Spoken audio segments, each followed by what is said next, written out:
All right, yeah, yesterday was well, is it a rest day if you still did an hour of cardio and then ran around outside for probably like net an hour of snow shoveling that night? I counted the snow shoveling as my second session of cardio, and I think it counts. But I did an hour in the morning on the bike, just because I was kind of feeling myself. I wanted to do a little bit extra. But yeah, it's rough out here, that's for sure. But now that they've actually kind of run around and salted and, plowed the main roads, well, now we're good. So it's exactly as I predicted. It's a goddamn winter wonderland rather than a dreary kind of grayscale, straight out of Birmingham land. Not an intentional dig. It just happens to be true. Yeah, so this is fun. This is freaking icicles all over the place, outside the window, hanging down 1.5 feet. That's what I want to see. This feels like January. This actually feels like the time it should be. So I'm still going to be a little extra careful. I feel like if I ever spun out, especially now that I got the Mustang too, everybody would find out and they'd make fun of me for it. So I'm extra careful. Do not freaking worry. But in terms of the lift today, because I'm fresh, sure I did the cardio and the shoveling last night, but with no real workout, because it would not have been, it would have been a bad situation to try to take this into town for the gym. Like, it's legitimately 1.5 feet of snow on the ground. So I put my boots on and my jacket and everything, and like 3 layers of nylon sweats because I don't have real snow pants, and just oof. But if you didn't know this, snow is much easier to plow or to shovel when it's fresh because it hasn't solidified yet. What'll happen is when snow falls and it's all frozen, it really just is this pile of powder. Like it's pretty easy to kind of scoop up and down. The problem is if you leave it for too long, like if 2 days pass and the snow's been sitting, it's not like it has to melt, but it just kind of gets this more hardened angle to it, because now it's just sad, it's stuck, and then it really sucks. So I didn't do an awesome job. I just cleared out enough to get the car out and then have a walkway, but more than enough. But like I was saying a second ago, since I had a rest day, I'm as fresh as I can be right now. I'm not sure what I want to do. I'm not sure if I want to do back or if I want to do arms. So breakfast this morning was a rice cake with 2 yogurt protein drinks. So 6 grams of fats from those 2 combined, 3 grams each, 14 grams of carbs each, 20 grams of protein each.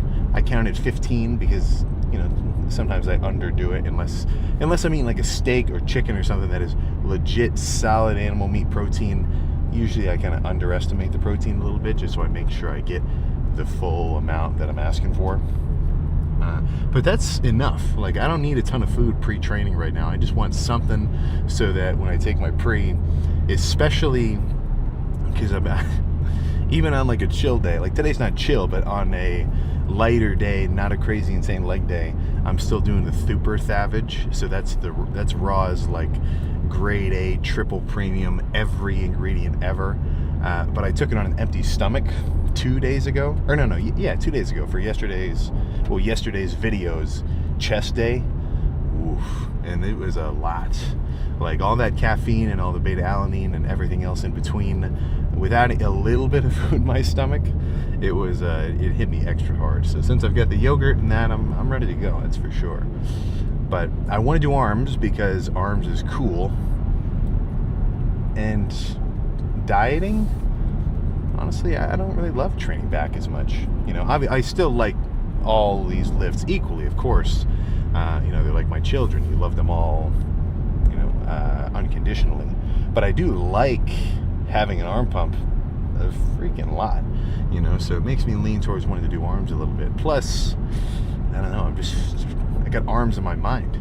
So since I had a rest day yesterday, I can do either one. It's been 3 days since the last time I hit either of them, or 3 days minimum, 4 days for arms. So either one's good.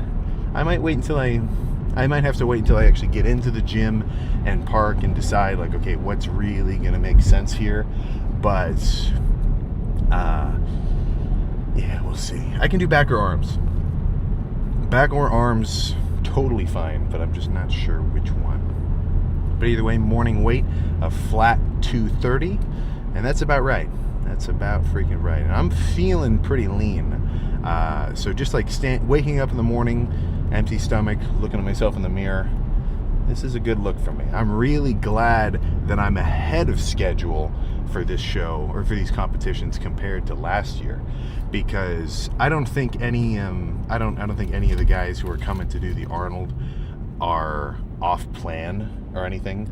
Like, these are full-fledged, experienced professional bodybuilders. They all know what they're doing. They don't. I don't think they're really too worried, but there are a lot of guys competing, and I'm sure I was one of them last year, where it's coming close to showtime, and I'm fucking nervous.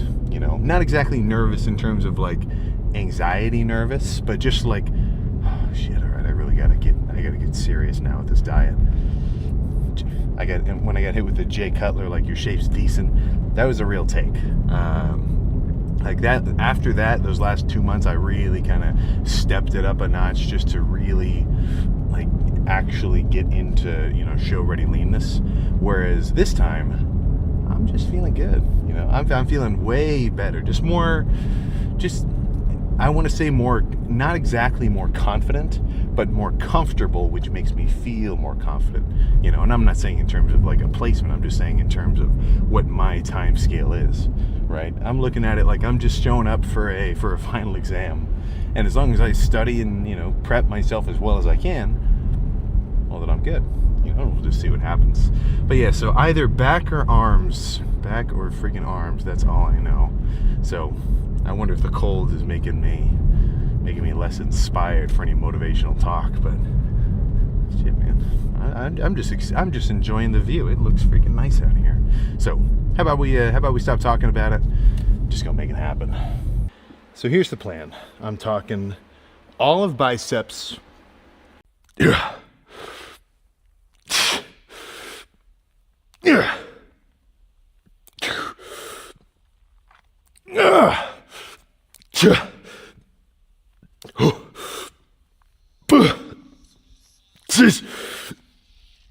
Okay. Let's get in the car. There we go. Yeah. Does it get any better than this in terms of overall satisfaction? I don't know, because this was in terms of a lift, this was definitely one that just kind of freaking clicked. Everything lined up well rested from yesterday, taking the day off, partially forced because the roads, since they had not yet actually been plowed, it really would have been impossible. Maybe not impossible, but just not awesome. Like 1.5 feet of snow. This isn't a freaking 4x4 truck or like a double wide. That would be a different story. And even the Camry too. That's not really an off-road kind of situation either, But it had been a while since a rest day, so I think it was just about well timed. And then, feeling-wise, it freaking, well, I don't want to say it paid off, but I could definitely feel a little extra juice, a little extra gas in the tank, that lift. Plus, during the workout itself, I was just extra in the zone. And what I mean by that is, like, it's not like I was doing the hardest sets of everything ever that I've ever done, but just I was really locked in and like focused. And one thing that gets a little bit undervalued is sometimes how much of a positive thing it is simply not to have a negative situation be the case. Like, if every day you woke up well rested, pretty well hydrated, just on a really good, your circadian rhythm is solid, you're going to bed and you're waking up a few minutes before your alarm, and it's not like, oh god, I'm awake. It's like, oh, I'm up, all right, let's get this day started. It's not like you feel like you're on cloud 9 and you have like this insane, just awesome, incredible feeling like, man, I wake up, feel awesome right now. But in comparison to how it feels to wake up like shit, like you didn't sleep well, you stayed up too late, you're stressed out, you're freaking, you know, your resting heart rate's elevated, like if you're tracking all your stuff on a heart rate tracker or whatever. The difference is so huge, but that baseline feeling of like being kind of responsible with your day-by-day schedule doesn't feel crazy, you know? So that's one thing that I really like to put a lot of value on. So instead of thinking like, okay, you know, I'm gonna feel so awesome if I sleep well, it's more so I just know I'm not gonna feel bad, right? And it's, I like to think about it like I'm an investor. I am on fucking Wall Street, and my book is my build. So I've got to manage it. I've got to handle doing everything that, you know, can sort of progress the book, progress my build. So there's not a lot of things where you can have like a 50% gain in one day. It doesn't happen like that. I need steady, gradual returns, and I need them to be consistent, which I can do. I can track my calories, I can do my cardio, I can be on it with my routine very well, I can go to sleep on time. And it's not so much that I need any one particular day to be insanely fucking crazy. It's more so I just need every day to be a little bit in the green, pushing me a little further forward. And as important as that is, I also have to not have days that take me back 5 steps. I can undo a week of dieting in one day. I can probably undo probably 2 weeks. I could undo 2 weeks of dieting in one day for sure. Like if every 2 weeks I had an insane splurge cheat day of 1,000,000 calories, or like, you know, 10,000 or 12,000, like if I went really crazy, I could completely undo 2 weeks just from one day of going nuts with my food, you know? So I don't want to do that. I avoid huge losses in progress like that while maintaining and kind of, you know, trying to make sure that I have a lot of at least relatively positive green ones that add up over time. So that's my kind of thought process. And it takes the pressure off because it means all I have to do is not blow it at least too bad.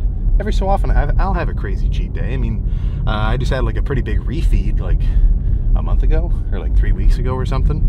But it's within the realm of, let's just say, feasibility for the diet, because I don't have those very often. I only have those every maybe month, you know? And even then, the closer I get to the show, I don't really even feel the urge as much to go crazy, because the closer I am to a competition or like my end goal of leanness, it's like I know I've got a test coming up.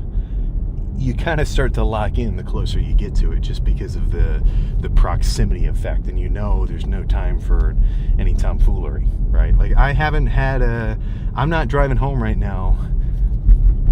Oh man, I can't go to Cane's. Oh, I can't go to Wendy's right now, you know, because it's not in my goals, and it's not my wheelhouse of me currently. It will be. Cane's is not off the table. Cane's is simply pushed on the back burner, waiting for later, you know, things like that. And also, one thing that I've noticed, the more that and I think it's just because I'm getting older, you know, not like, you know, super old or anything, but 18-year-old me versus now almost 24-year-old me, my stomach is a bit more sensitive to junk. Even like 21-year-old Sam, like I've had some pretty nasty days of food in terms of just all sorts of like processed and fried and like fast food and whatever. And at the time, it felt like it just kind of burned through me and I'm good. Whereas now I'm a little more sensitive. Plus, when I diet, even worse. Like if I were to go to McDonald's right now in front of me and get a whole massive order of whatever I might want, double cheeseburger, 2 spicy chickens, 2 large shakes, a large fry, just whatever, a big ass crazy order, it's just gonna make me feel gross, you know? So even better for me, the cleaner my diet gets, the more I get used to that just baseline good feeling of, you know, just waking up and having my processes be smooth. So it makes me not want to go off track either. So I mean, this prep, a lot of things are just lining up, you know, which is freaking awesome. So I'm now the plan is to go home. I brought a little bit of a lunch pail. So I took 2 cans of chicken, put it in the bottom of a rice cake bag, because you know rice cakes come with 2 packs. Put 1 pack of rice cakes in the top, and that was my post-workout meal. I would have had a little post-workout meal talk, like I just ate that at the lunch table in the gym, but I already put the camera away, and I was already halfway through it. I'm like, this meal's just gonna be for me. Let me just slam this. But it was no sauces, no barbecue sauce, no mustard, no anything.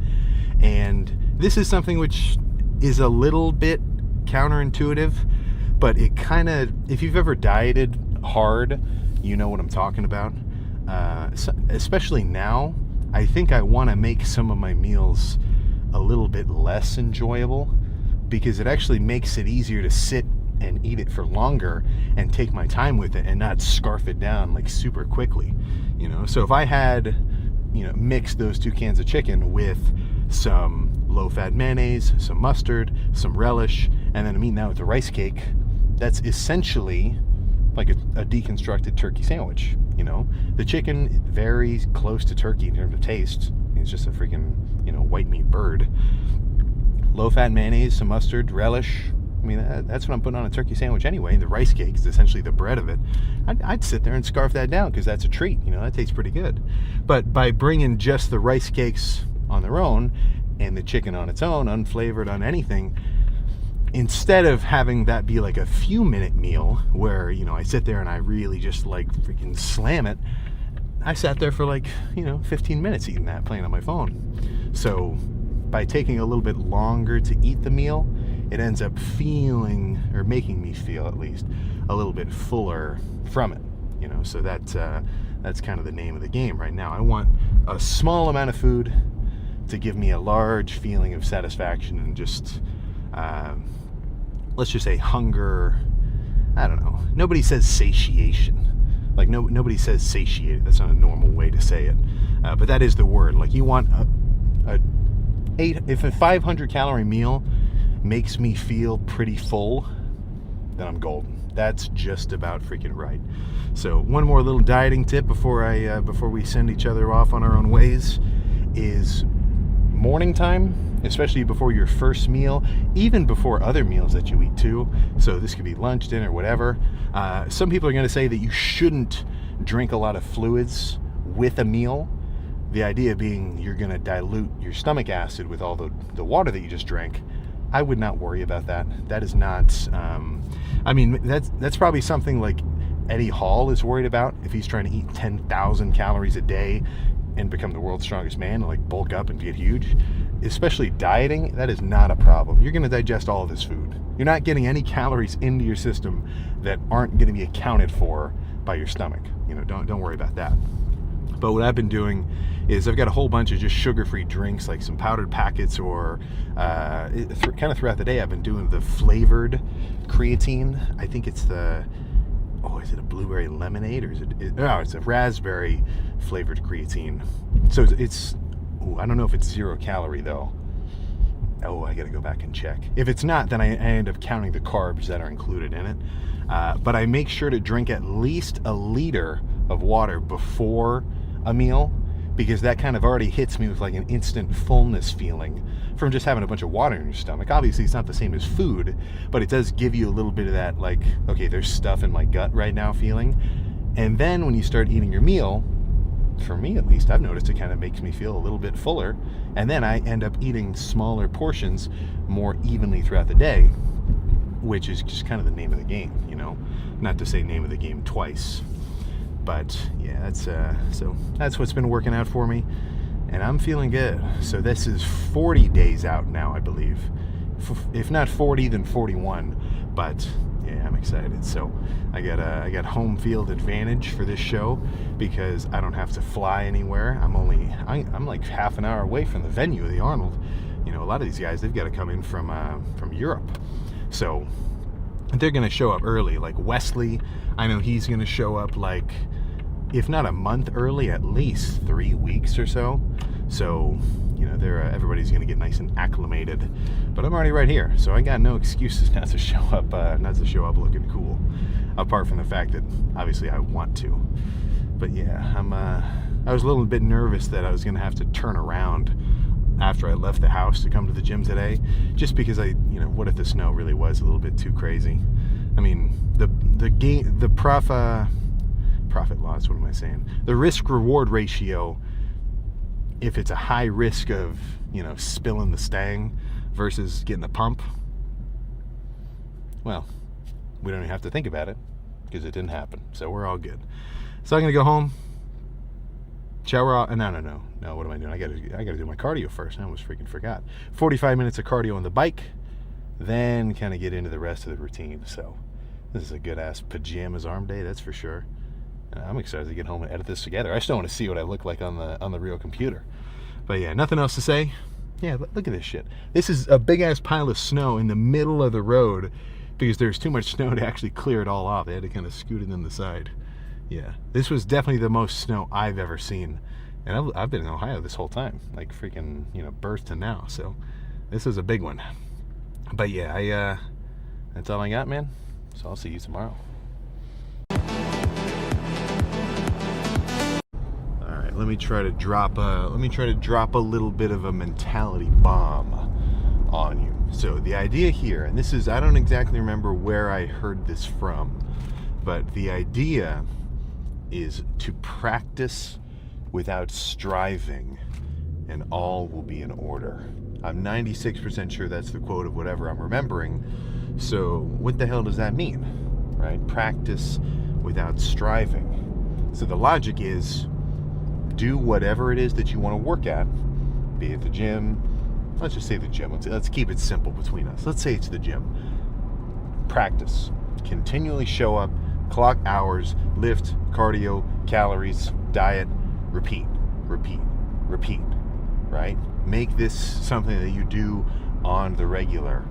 So that's the practice side of things. Now, what does the without striving side of things mean? Well, that means you got to get into a state of being, or a state of like just a routine where that's not a problem for you. It's kind of this weird inverse situation. The guy who's in the gym the most and who kills it the most, and he's always there, and he's like, see, this guy might be taking the gym too far to some people's standards. He actually has it easier than the guy who's still building up his routine because his momentum is there. His momentum has already been built up, and he's trained himself to get used to doing this. You know what I'm saying? So for him to show up to the gym every day without fail, like with purpose and intent of, I'm gonna kill it today, that's not him locking in. That's just how he is. That's just what he does. That's his normal state of being. So the idea is to get into a flow of things where basically being locked in, that's just what you do. That's just day in, that's just your day.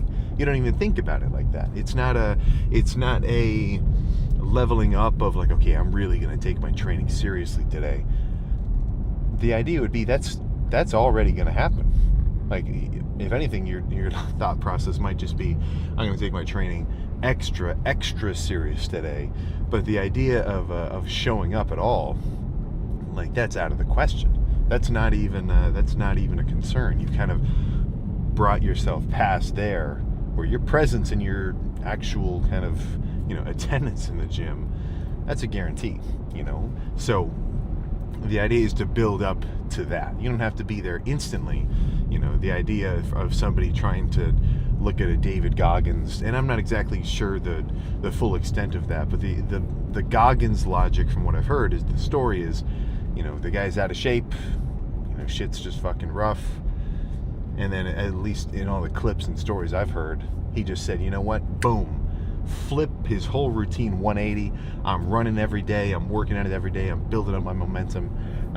If that's really the case of how it happened, that's definitely not what everybody's going to pull off, because as much as I want to give myself a standard of like, all right, I'm fucking crazy, I'm going to hit the gym every day, I know nobody else is doing it, I'm going to freaking, I'm still a human being, so I'm subject to just the nature of things.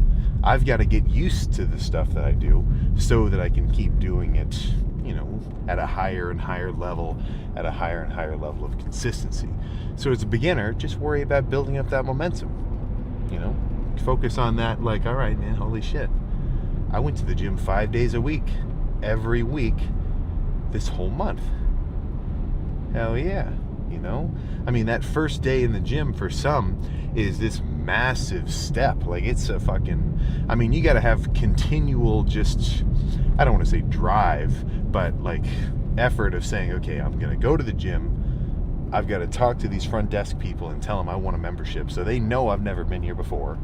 All right, I got to watch a couple YouTube videos or like some Athlete X and stuff, or just to get a basic idea of what I'm going to do.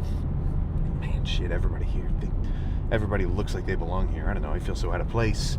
Like, there's a lot of steps involved. But once, I mean, that's probably the biggest one. And then beyond that, it just gets easier and easier and easier, you know? So it's not so much that the actual, you know, effort in the gym gets harder. You just get better at it. You get more capable of consistently showing up and performing to the point where you don't even worry about it. Have you ever worried? Fuck. Oh man, I gotta tie my shoes right now. I mean, yeah, I guess we have, you know, when we were like 5 or however old. I don't remember how old I was. I remember it took me a while, that's for sure. But yeah, when something was new, you're like, all right, shit, I gotta lock it in. Oh, hey mom, check that out. Yeah, I tied them. I tied my own shoes today. Yeah, no shit. I'm a grown man up in this house. You know, so in the moment, that's a success. That's a W. But now we've done it so much. We don't even think about it. That's just what you do. You know, if you couldn't do that, it would be strange. So think about the gym in the same way. But don't kind of beat yourself up if you're not where you want to be. I think it's worth beating yourself up a little bit if you're not on track to getting to where you want to be, because that's a pretty instant turnaround. I think the logic is so flawed when guys are, you know, hyping themselves up in a weird, like, self-depreciating way, where they're basically like, the guy's huge.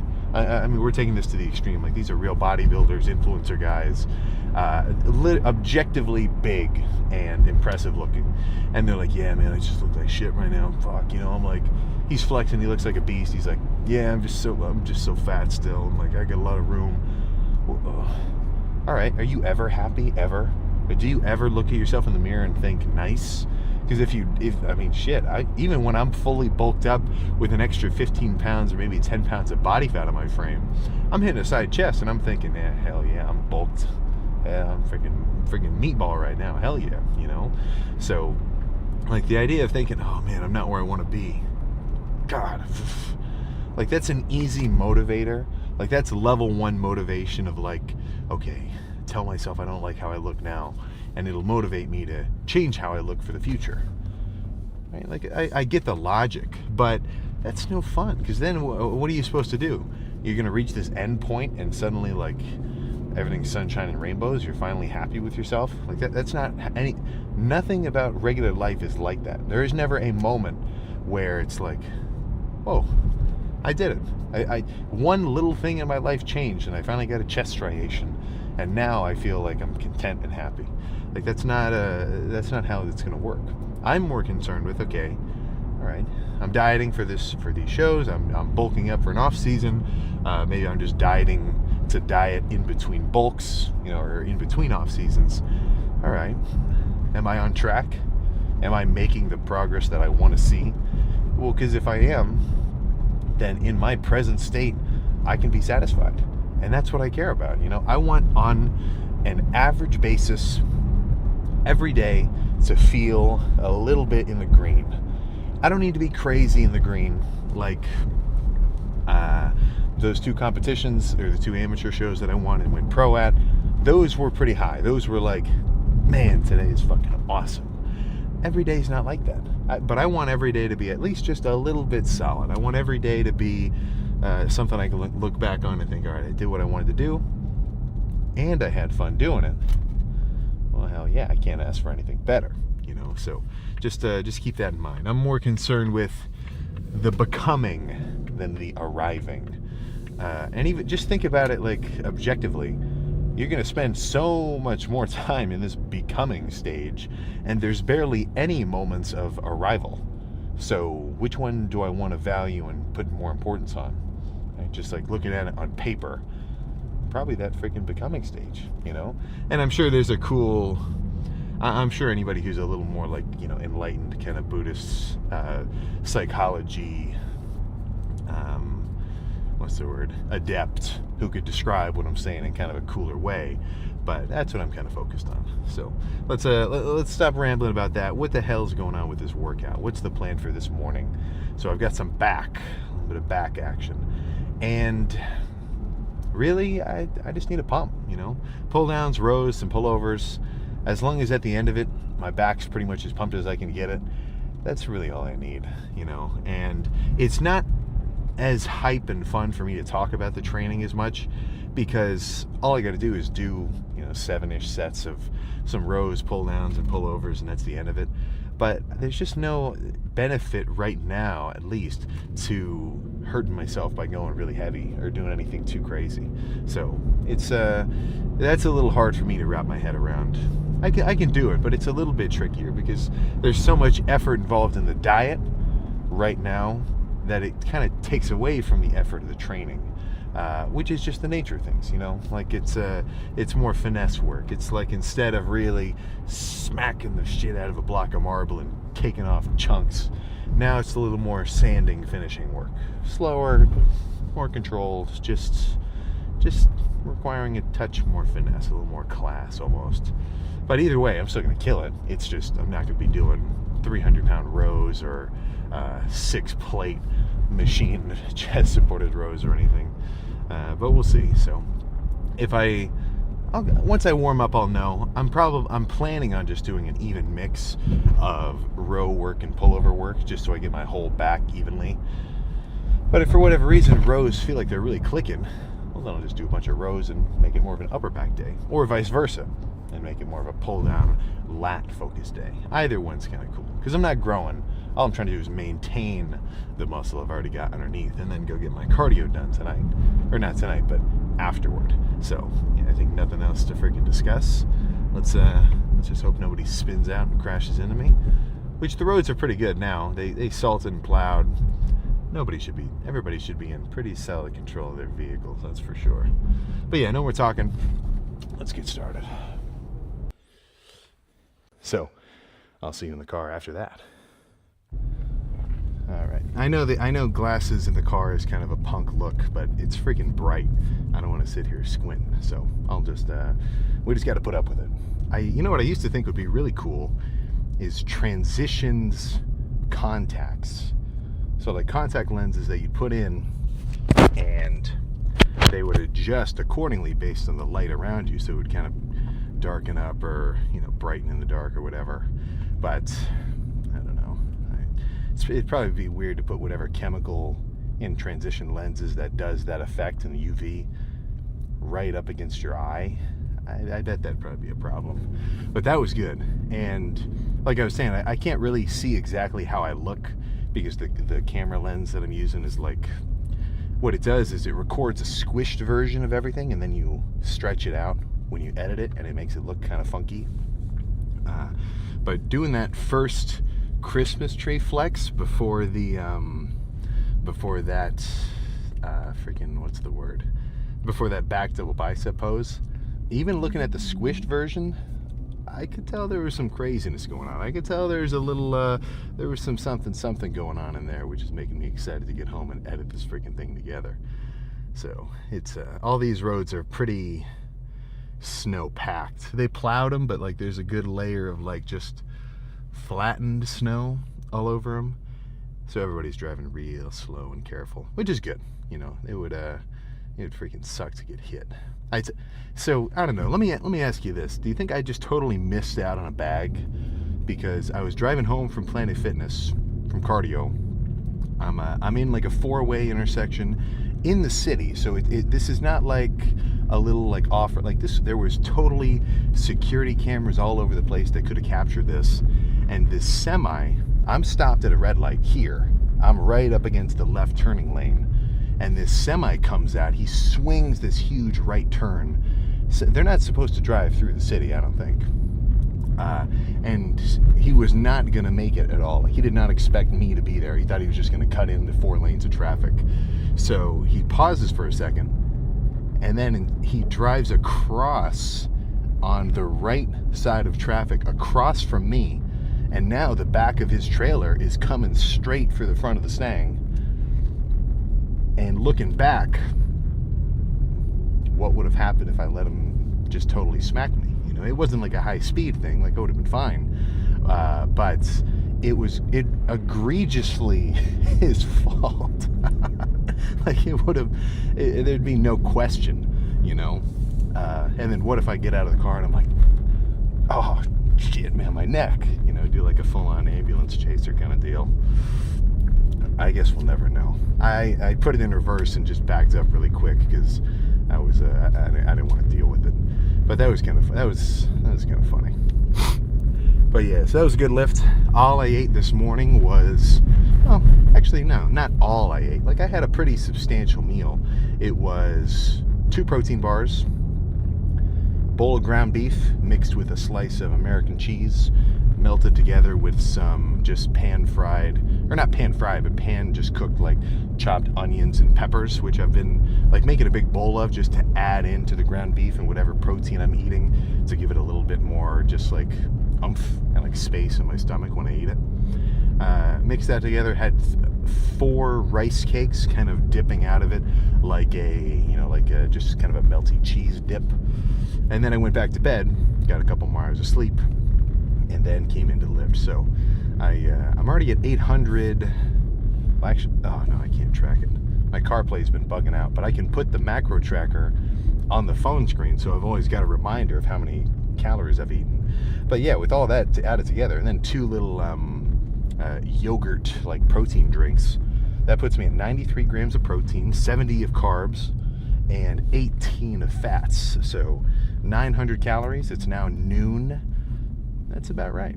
That's about right. So I'm going to wait a little while after I do my cardio to have the post-workout meal.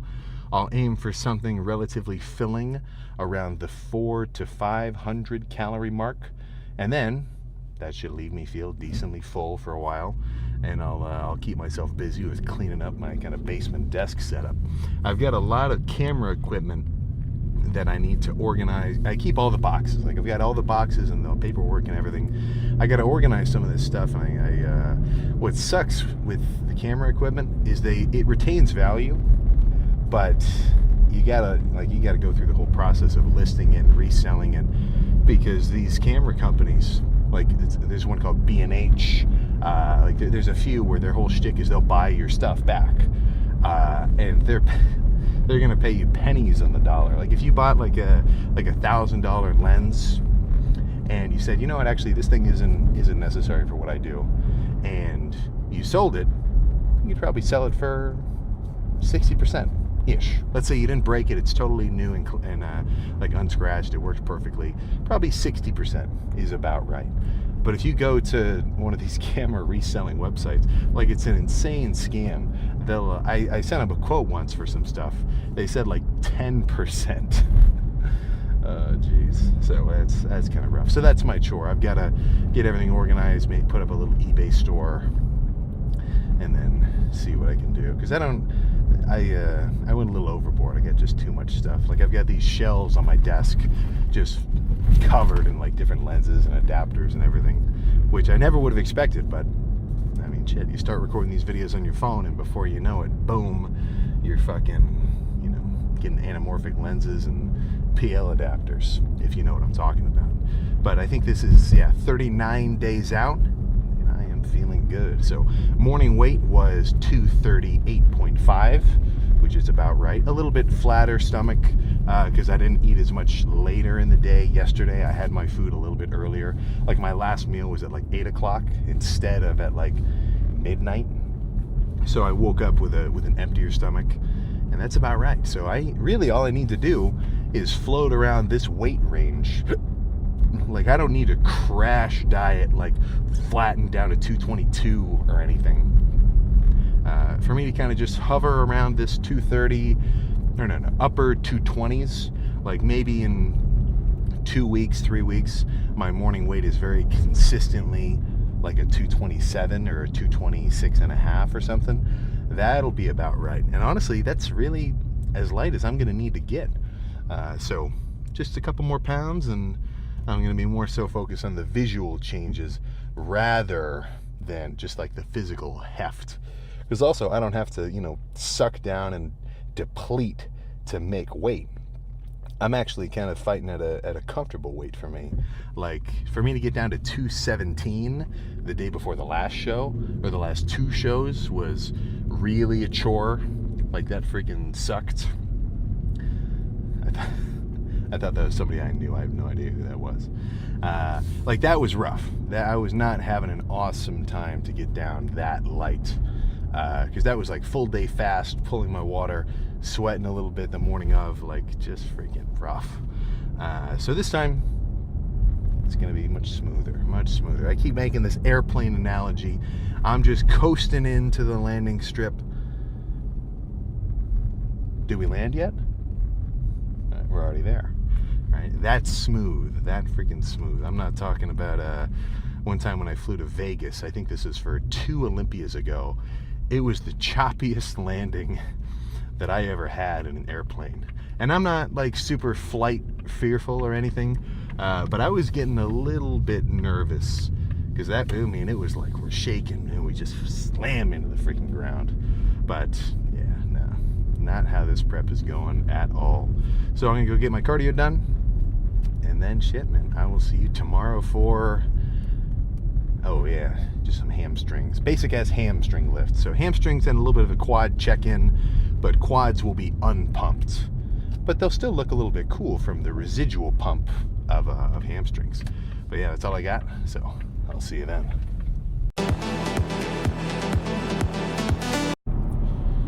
All right, we have transported into the freaking tundra. We're no longer in Ohio.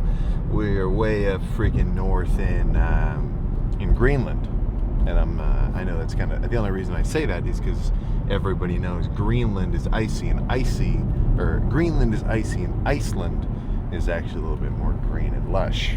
But this is nice. This is very, shit, I feel like I'm on Hoth right now. I'm about to get caught in whatever that creature's cave is with my feet frozen to the ceiling, hanging down, getting a message from Ronnie Coleman to tell me to use the force or something, for anybody who appreciates that reference. But plan for today with hamstrings is going to be, what is it going to be? There we go. Yeah, just a hamstring pump. Really nothing too crazy. And if I overdo it, I'm going to pay for it. Like, I overdid it on quads last quad day, like 4 days ago, and I didn't even feel like I did that much. All I did was like 6-plate leg press. So maybe you could look at that and think, well, because I've been taking my quad training easier, I'm setting myself up to be more sensitive to it.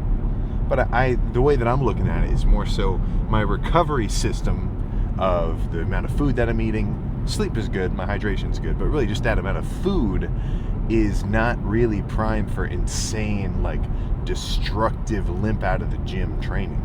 And it's just not the goal, Like, I'm getting a couple comments now where it's basically like, Sam, you did the same weight every set.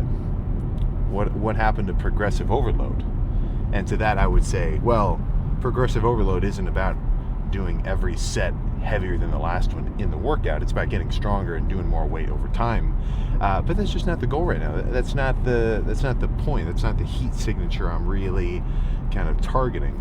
I just need to hold on to as much muscle as possible that I've built up over time, whilst losing that outer layer of body fat slowly and steadily.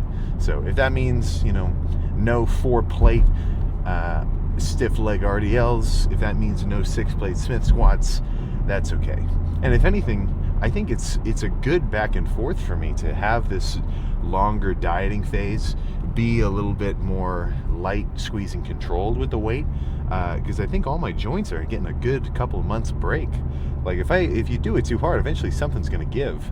So I think spending this time not having 500 plus pounds on my back every week, or however many 100 pounds, like, going through my rotator cuffs on a bench, I think it's probably good. It's good to kind of turn it on and then, you know, turn it off and kind of come down a little bit.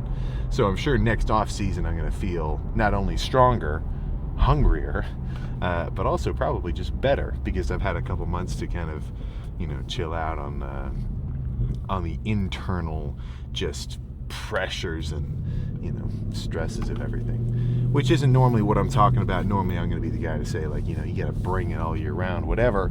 But in reality, I think that's actually a pretty good situation of the dieting for me. So that's just one more positive, because it's to have my back and forth of a little more off season, get a little bit heavier, get a little bit softer, and then have a more serious dieting phase. Some guys are going to look at that and think, well, what if I could gain and make similar progress to a proper off season and then a dieting phase, you know, body recomp situation afterward? What if I just gained that whole time and maybe I made similar results? To that I'd say, especially as a beginner, you're probably right.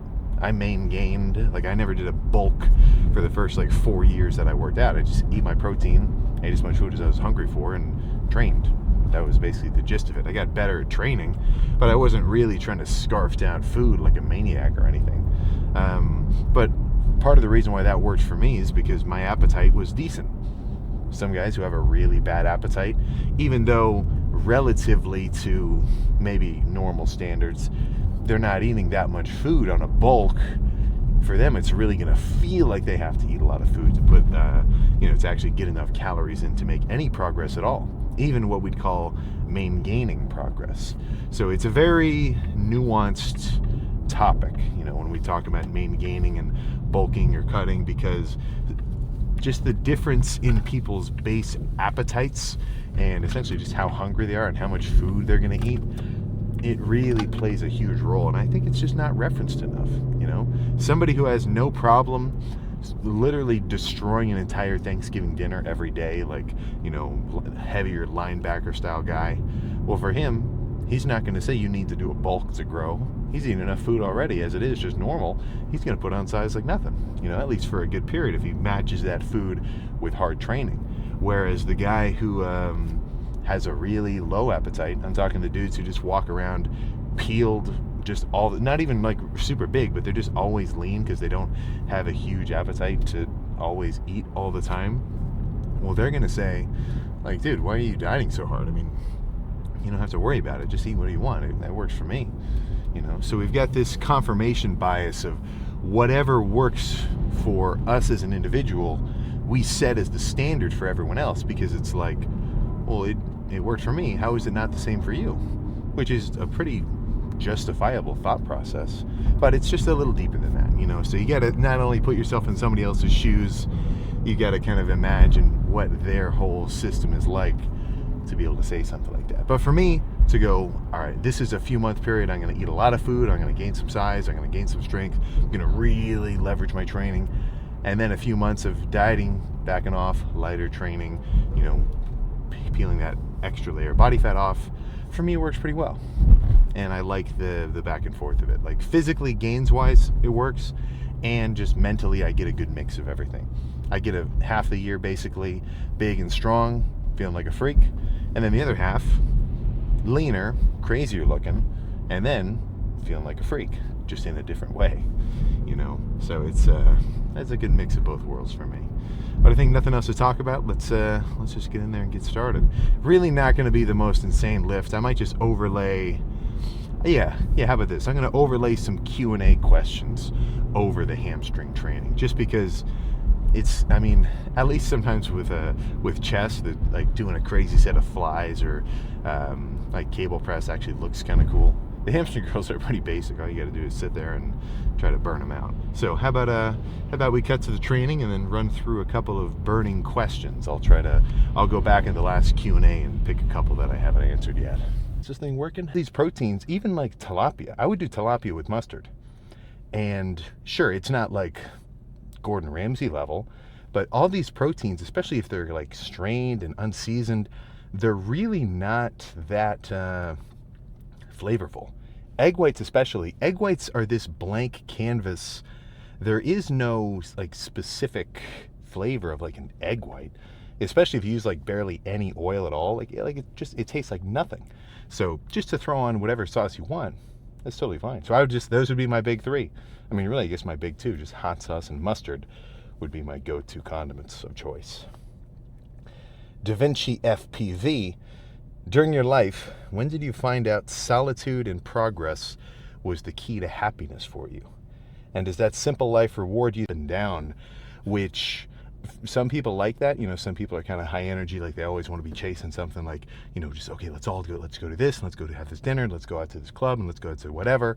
And like that's what they like, that's their routine, which for them, if that's what they like, that's fine, whatever. But for me, that's not, I don't know, that's just not how I like it, because it doesn't balance out. Just because you have X amount of time having fun and X amount of time like really not having fun at all, just because it maybe evens out, I just don't like that fluctuation. I want to be just steadily in the green. So if that means having a little more of a basic routine, not having a ton of plans all the time, it just kind of works for me, And I've got stuff that I want to do which kind of requires a lot of attention and consistency. So if my day reflects that, well, then I get to do the happiness.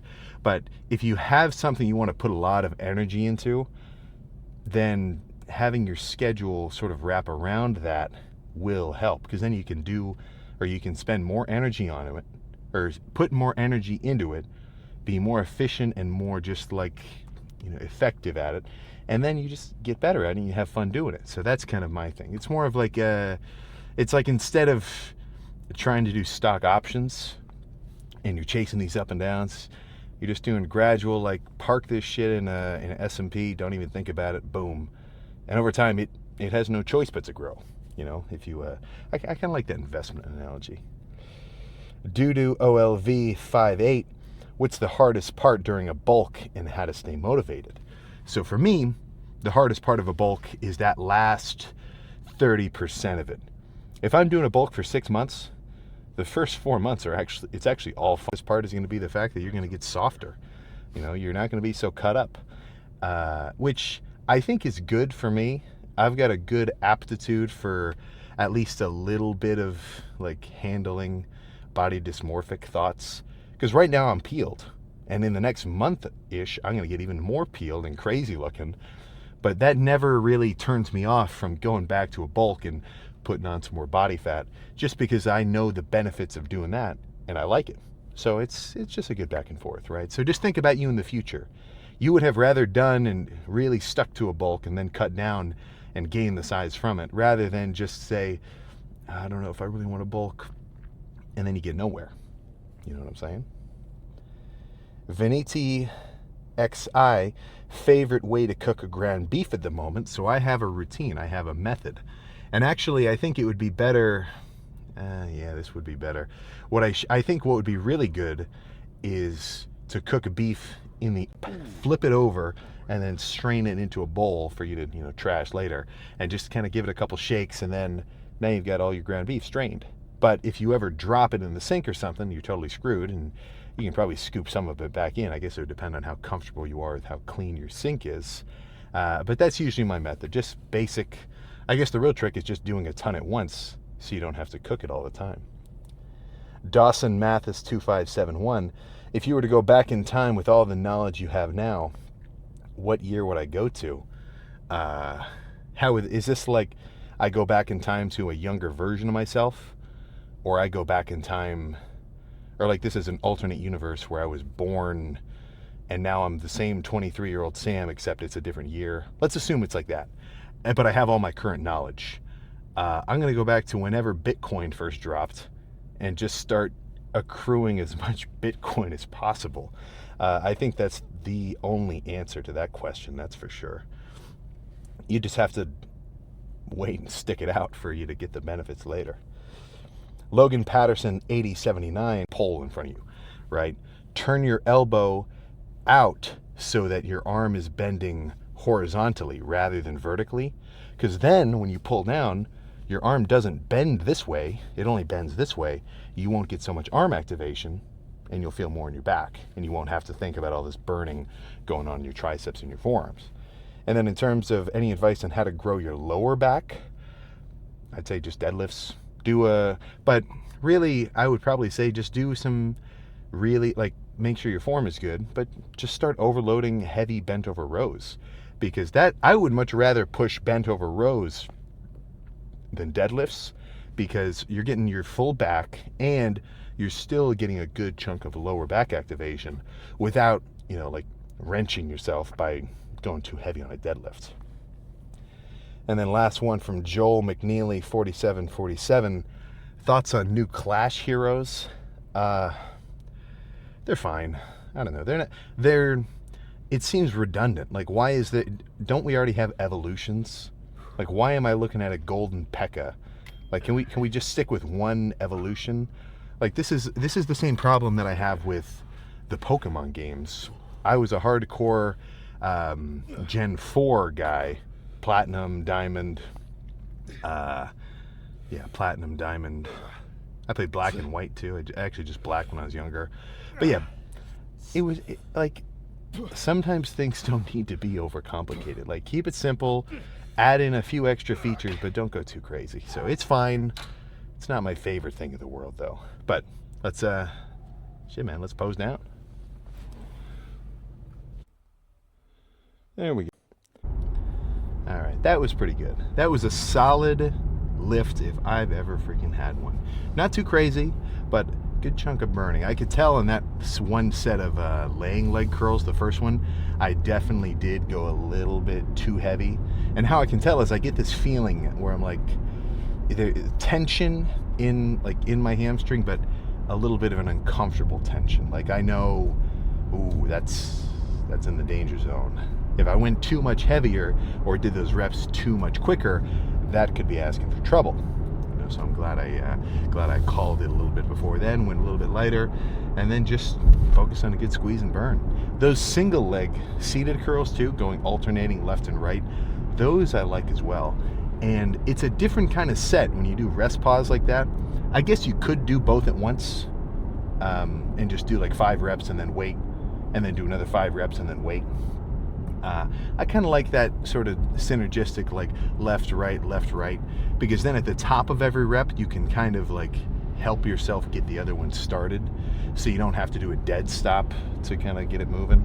But it is just a little bit different, because now you're getting this like, okay, fatigue, a little bit of rest and recovery, fatigue, a little bit of recovery. So instead of just a straight climb of like damage throughout the set, it actually kind of like progresses in just like a little bit of a different pattern, So I think that's a good extra differentiator. Like, if you're thinking like, okay, how can I change my training up a little bit?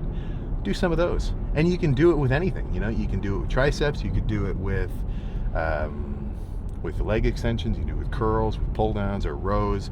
Like, just 5 reps on one side, 5 on the other, back and forth, and then before you know it, boom, man, you're good. And I do like single-sided stuff, not only for the sake of like it's different, but also you can kind of focus a little bit more on really getting a good contraction in that one side, because now you got basically double brain power thinking about it. Instead of splitting your mind between both hamstrings at once, you're only thinking and feeling one at a time, which you might not think is that crazy. And honestly, it's really not.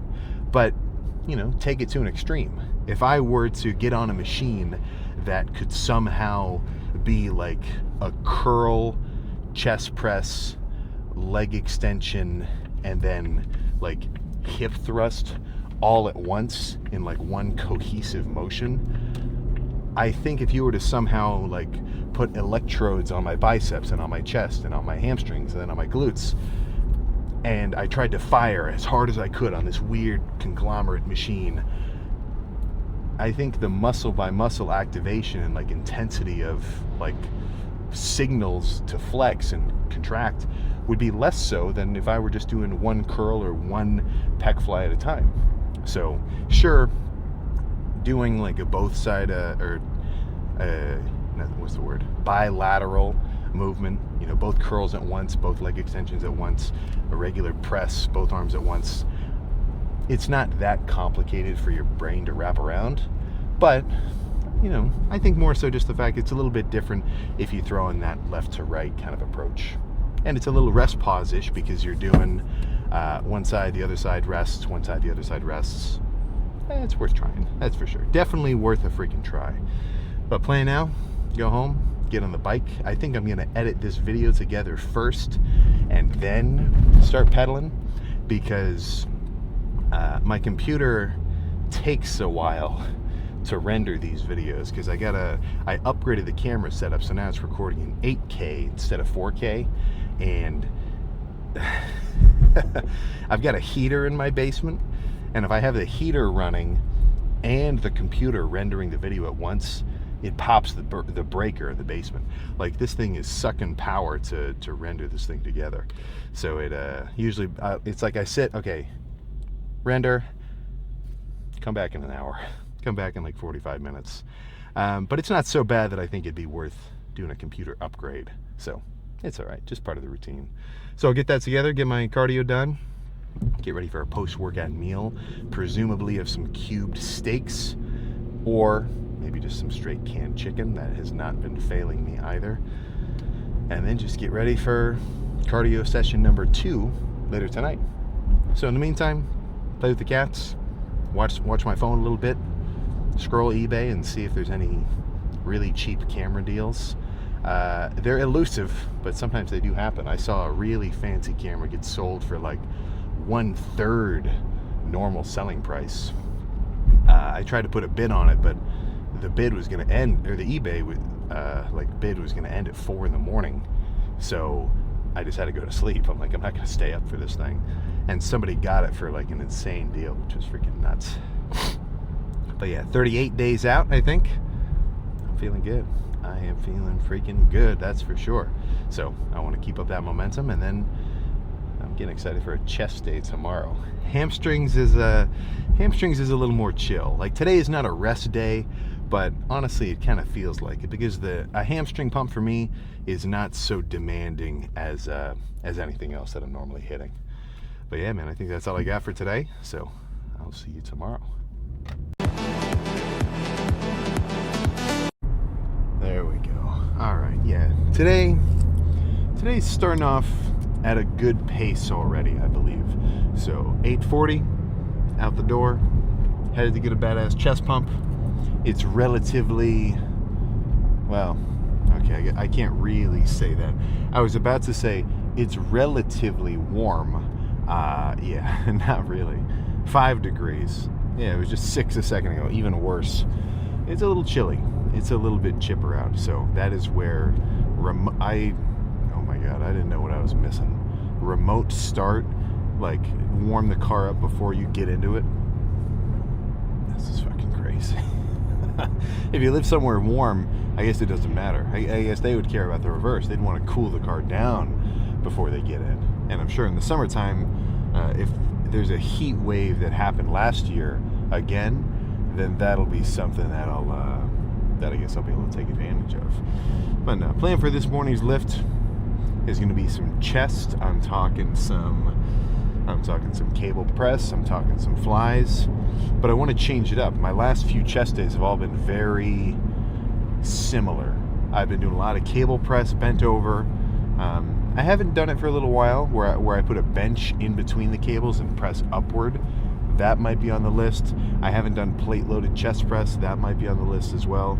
But there's also kind of a reason I haven't been doing some of these movements. There's a reason I haven't been doing heavy dumbbell or heavy Smith machine bench.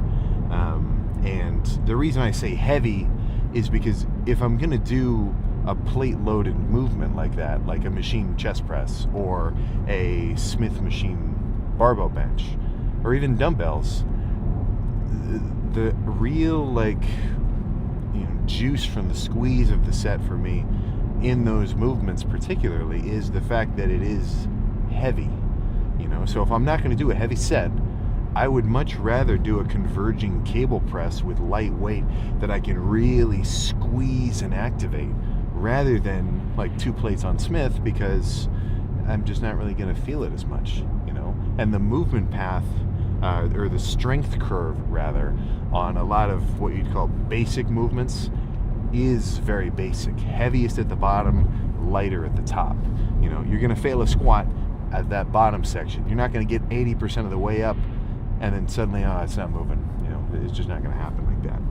So with a more cable-based movements, or like some machine chest presses and things, typically at least the weight actually gets heavier the more you do it, where you can really dig into a good squeeze and burn and relax into a nice, like, deeper stretch without worrying about ripping your pecs off. You know, not that, you know, you should be worried about that all the time, but I'm going to feel much more comfortable really opening up my chest on like a cable press or certain plate loaded machines, because the weight gets lighter at the bottom. And, you know, some people are going to hear that and say, well, don't you want maximum tension at the bottom? I mean, in the stretch position? And it's like, well, yeah, but also, maybe this is a me thing, because now I'm becoming a little more muscle bound. Like, I've only got a certain range of motion where I'm comfortable to take my chest. Like the videos where guys have basically a barbell with a bend in the middle of it, where it kind of looks like this, so that they can go deeper than their chest actually, like, you know, whatever, like the bar is going through their body essentially because the metal is bent around out of the way. It would just be too deep. That's too much, you know.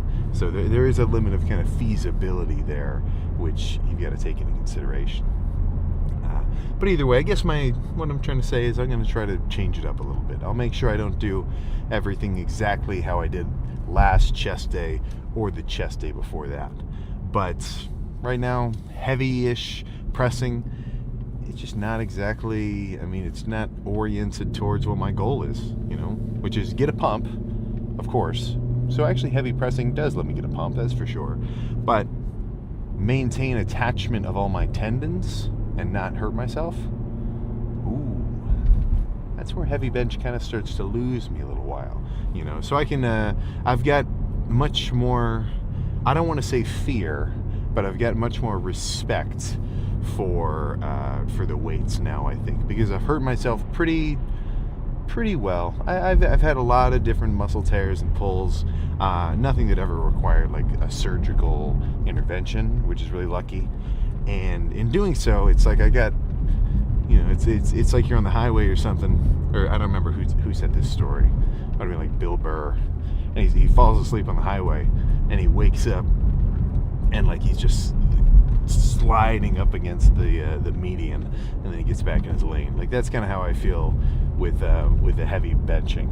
Like I've oh, all right, we're good. Whoa, that's freaking scary. All right, I'm not going to do that again. So that's my lesson learned sort of approach there. You know, if I ever have a serious injury, I want you guys to dog on me harder than ever before, because that's totally my fault and it's freaking stupid, you know. So unless it was a complete freak accident and there was no predicting it at all, and it's like I just did, I don't even know, I don't even want to think about it. I don't want to put that energy out there. But if I ever hurt myself and it's my fault, oh my god, I don't want it to happen again. I should put a list, or like get a, I don't know what it, somehow have a counter days since last injury, and I never want it to reset. I want it to just keep ticking upward, because every time you tweak yourself, I mean, you're just taking multiple steps back. You got to pause your training, you got to recover, you might not be the same after. It just sucks, you know. So get hurt once, sometimes shame on you, and you being like not yourself, but hurt yourself twice, that's shame on me. Like that's kind of, you know, you can't predict it all the time. Like sometimes I know a guy where he was doing 185, just regular working sets. Maybe he didn't warm up enough, maybe, I don't know, but the guy can bench 315 for reps, and 185 got him bruised up all over the place, like kind of that spirally sort of look. Like shit, sometimes you just never know. So be careful. I guess that's my word of advice there. Just be careful. You only get 2 pecs, and you only get 1 of each, and I don't want to mess with either one of them at this point. So how about we stop talking about it and then just get in there and make this lift freaking happen. All right, let's start with some first before cardio. There we go. Yeah, that was a quick one. That really didn't take too much. And I guess that was kind of similar to, well, I don't know. It was a little different. I mean, I did do a bit more of the back supported chest press instead of just kind of free form, like bent over. And with those, I don't know if you noticed, but I made not a big fuss, but I was putting a lot of focus on making sure that as I actually like sat down on the bench, I sort of had a readjustment of my posture and really sucked my shoulders back and put my chest way up. That movement in particular is probably the best pressing chest activation that I get, at least in terms of like efficiency, you know. So maybe if I'm doing a hammer strength or like the Arsenal press with like 4 plates on it, maybe I'm getting more engagement because there's just more weight lift, you know, more tension in my chest, but not the same as that cable, just because I can really kind of like, what the fuck? Jesus, this person's driving like crazy. But I can really like feel like I'm pulling from my chest and not just pushing with my hands or really using any front delt at all. So by doing that and keeping my hands turned, so I'm pressing like palms up instead of like, you know, knuckles to knuckle, that also helps me keep my chest be the primary mover and my front delts and my forearms and my triceps basically totally out of it. You know, like for me to even do this motion of the cable press where I'm pressing in like this, how are my triceps going to help? If I straighten my triceps and I flex them, it's just going to pull the weight out and like further away from me. So if you're doing a like essentially a fixed path press, like with a barbell or some chest press machines, even a little bit of dumbbell, but not as much. Dumbbell is still a little bit better. You can really leverage your triceps to move the weight instead of just having to rely on your chest. So, you know, as much as I would say get better at activating your chest, I would also say, you know, maybe kind of adjust your workout accordingly so you have at least a few movements in the lift where your triceps don't even really come into play at all, just because they wouldn't help with the movement. You know what I'm saying? So if you're doing a leg press, and maybe this particular leg press for you feel a ton of glutes, like you're getting insane glute activation. I used to get that a lot, to the point where I stopped even doing leg press because all I would do is like get my glutes firing like crazy, and I want to hit quads. So I would just do a lot of leg extensions, just squats, because leg press wasn't hitting the targeted muscle I was aiming for. You know, I was just burning out my freaking glutes, and I'm not trying to work my posterior chain like that. You know, that's not neither for size or strength is that a benefit for me. I want bigger legs in terms of like the trunk aspect of them, not up in my midsection. If anything, I want more of that Ramon Dino kind of look with very dominant limbs. And I want everything in my kind of midsection, waist, you know, kind of glutes included, to be a little more trim, you know? So that's kind of my thoughts on the matter there. But I'm excited to go back and edit that together. I definitely feel like I gotta up my hydration game. I gotta up my hydration game when I get home, which is gonna be pretty easy. All I gotta do is get like a gallon of, or not a gallon, but like a 2-liter bottle of something or other, mix it up with some electrolytes, sugar-free of course, and then basically just try to chug the whole thing. You know, not necessarily as quickly as possible, but it's more fluids will never hurt. I think I can say that with a pretty high freaking degree of certainty. So I'm gonna go ahead and finish my chores, come back home to the house in the basement, do the bike for cardio. I did the treadmill last night. I think I'm gonna alternate bike then treadmill, at least every session. So if I did the treadmill this morning, then I would do the bike tonight, or vice versa. I think that'll be a good balance, just to make sure I don't overdo it on any one particular kind of method. But yeah, that puts us at 37 days out, man. It's only 5 weeks. So it's most certainly crunch time. I'm sure if anybody, and they're all pros, so they know what they're doing, of course, but I'm sure anybody who's a little off track on their diet is probably thinking, all right, shit, I gotta really lock it in right now. You know, a little extra cardio, a little less calories, they gotta drop their carb values. But yeah, I can guarantee everybody who shows up to the Arnold, amateur included, are all gonna be freaking freaks. So if you've never been, I would highly recommend it, especially if you've never been to a show and an expo. Like, you know, sure, if you've been to a fit expo, you get the gist of what that's like. The Arnold blows it.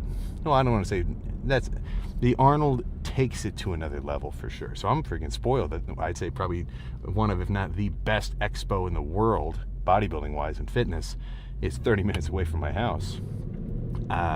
But the show as well is freaking crazy too. And that was my favorite part of actually getting to do the Arnold Amateur last year, was they put us on the same stage as the big guys. It was the day before, so obviously the not the stadium, but the hall wasn't like completely full. It was about like 25% full compared to the pro show. But still, actually just being up there, it was, yeah, they really do it well. So if you're around, or if you can make time, I think March 6th through the 9th, that's Arnold weekend.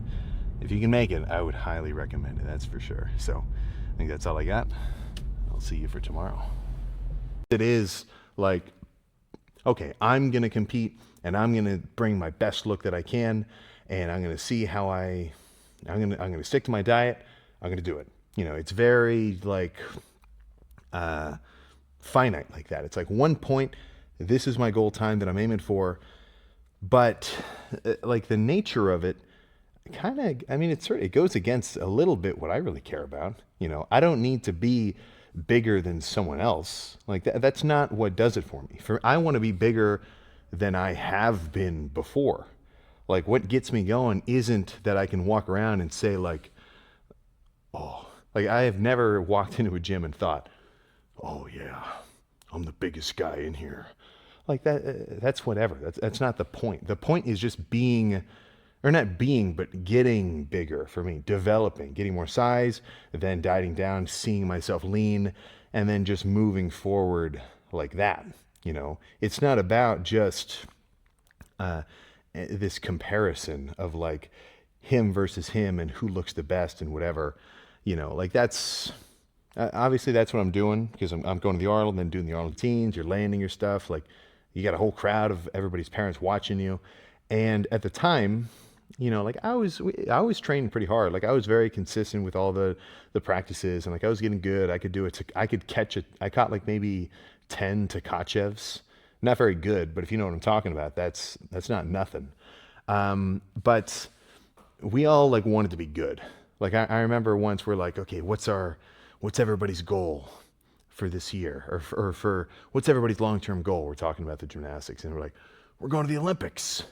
That goes off into nothingness, you know. So what I wish I kind of had instilled in me maybe a little bit earlier would be the idea that if you want something, you can get it, but you've got to do everything that it takes to get it. And it's not just going to happen. Like none of this shit, none of the cool stuff you ever see anybody ever do has ever just happened, you know. But considering the fact that currently and over the last few years, I feel like I'm exactly where I want to be, you know, catching himself like just fucking tweaking about something. That version of me is a total punk, and he never has like learned to figure shit out on his own. You know what I'm saying? So like the idea of trying to like just wishing for everything to work out magically, foolish, right? If anything, you should try to instill your will upon your little bubble of the world and say, I want to make some shit happen here. I've got control over this. I don't have control over everything, but I've got control over this. All right, this is a little bit freaky. I've never seen winter fog like this. Like this is not snow, and it's below freezing. Like it's fucking negative 13 degrees Fahrenheit out. But it's like, I feel like I'm on Antarctica. And like this is a very, maybe it's just the sunrise with all of because the air is insanely dry because it's so cold, no moisture can really float around. It just gets frozen, and then maybe that has something to do with it. I don't know. Plus the sun coming in. But this is a very interesting look for this morning's arm day. And not only this morning's arm day, but this morning's refed arm day. So yesterday and the day before, I woke up at a morning weight after the bathroom before eating anything. That's what I call a good consistent morning weight at 226. Now 226 once It's kind of a fluke, you know, maybe I was just a little dehydrated that day, which I thought I was that first day. But 226 twice, that's a little bit too quick. You know, I've been bouncing like 230, 228, 229 this last week. So just to jump straight down to 226 like that, that's given me the low terrain pull up signal, at least for 5 weeks out. If I'm 226 in 2 weeks, very flat average, like I'm 226 bouncing around, maybe 227, 225, like something like that, that'll be about right. But I don't have to be there right now. So this is actually the best case scenario I could think of for this prep, is the fact that I'm ahead of schedule and I've got room for some refeeds. So yeah, yesterday, just all inclusive, 5,200 calories. I got I tracked everything, of course, but it wasn't 5,200 calories of just like straight junk. Really, I just ate a lot of the foods that I'm already eating. I had a bunch of little yogurt drinks. I had a whole bunch of extra steak. I'm hitting 250 grams of protein normally. Yesterday I had 420, and not because 420 is better than 250. It's just I wanted to eat. You know, I wanted to just, you know, get some freaking food in my system, and I could because I was a little bit extra light the last 2 days in a row. So it's not the most scientific sort of thing, but you know what? That's what Coach told me to do, so that's what I'm going to go ahead and make happen. You know, Coach being me. But yeah, there's a whole bunch of steak. Some oh yeah, this is really good. I had cube steak, melted cheddar cheese, and then 3 real tortillas. That was one meal, and like not even that crazy. You know what? 75 grams of carbs, 20 of fats, and like 60 of protein. Like it's not insane, but I just had a lot of basic plain real food meals like that. And guess what weight I woke up this morning? So 5,200 calories. I basically ate 2 days worth of food for me. So shit, did I just screw my whole diet up? Am I screwed? Am I gonna have to pull out of the Arnold? Not exactly. Not freaking exactly. So even though that was double calories than standard, I mean, actually guess, you know, I was just 226 2 days in a row. I was eating about 2,600 calories. What weight am I now today? After I had 5,200. So literally double. You know, am I 235? Am I 240? Am I 226 and nothing happened? You know, no, I'm a little bit heavier.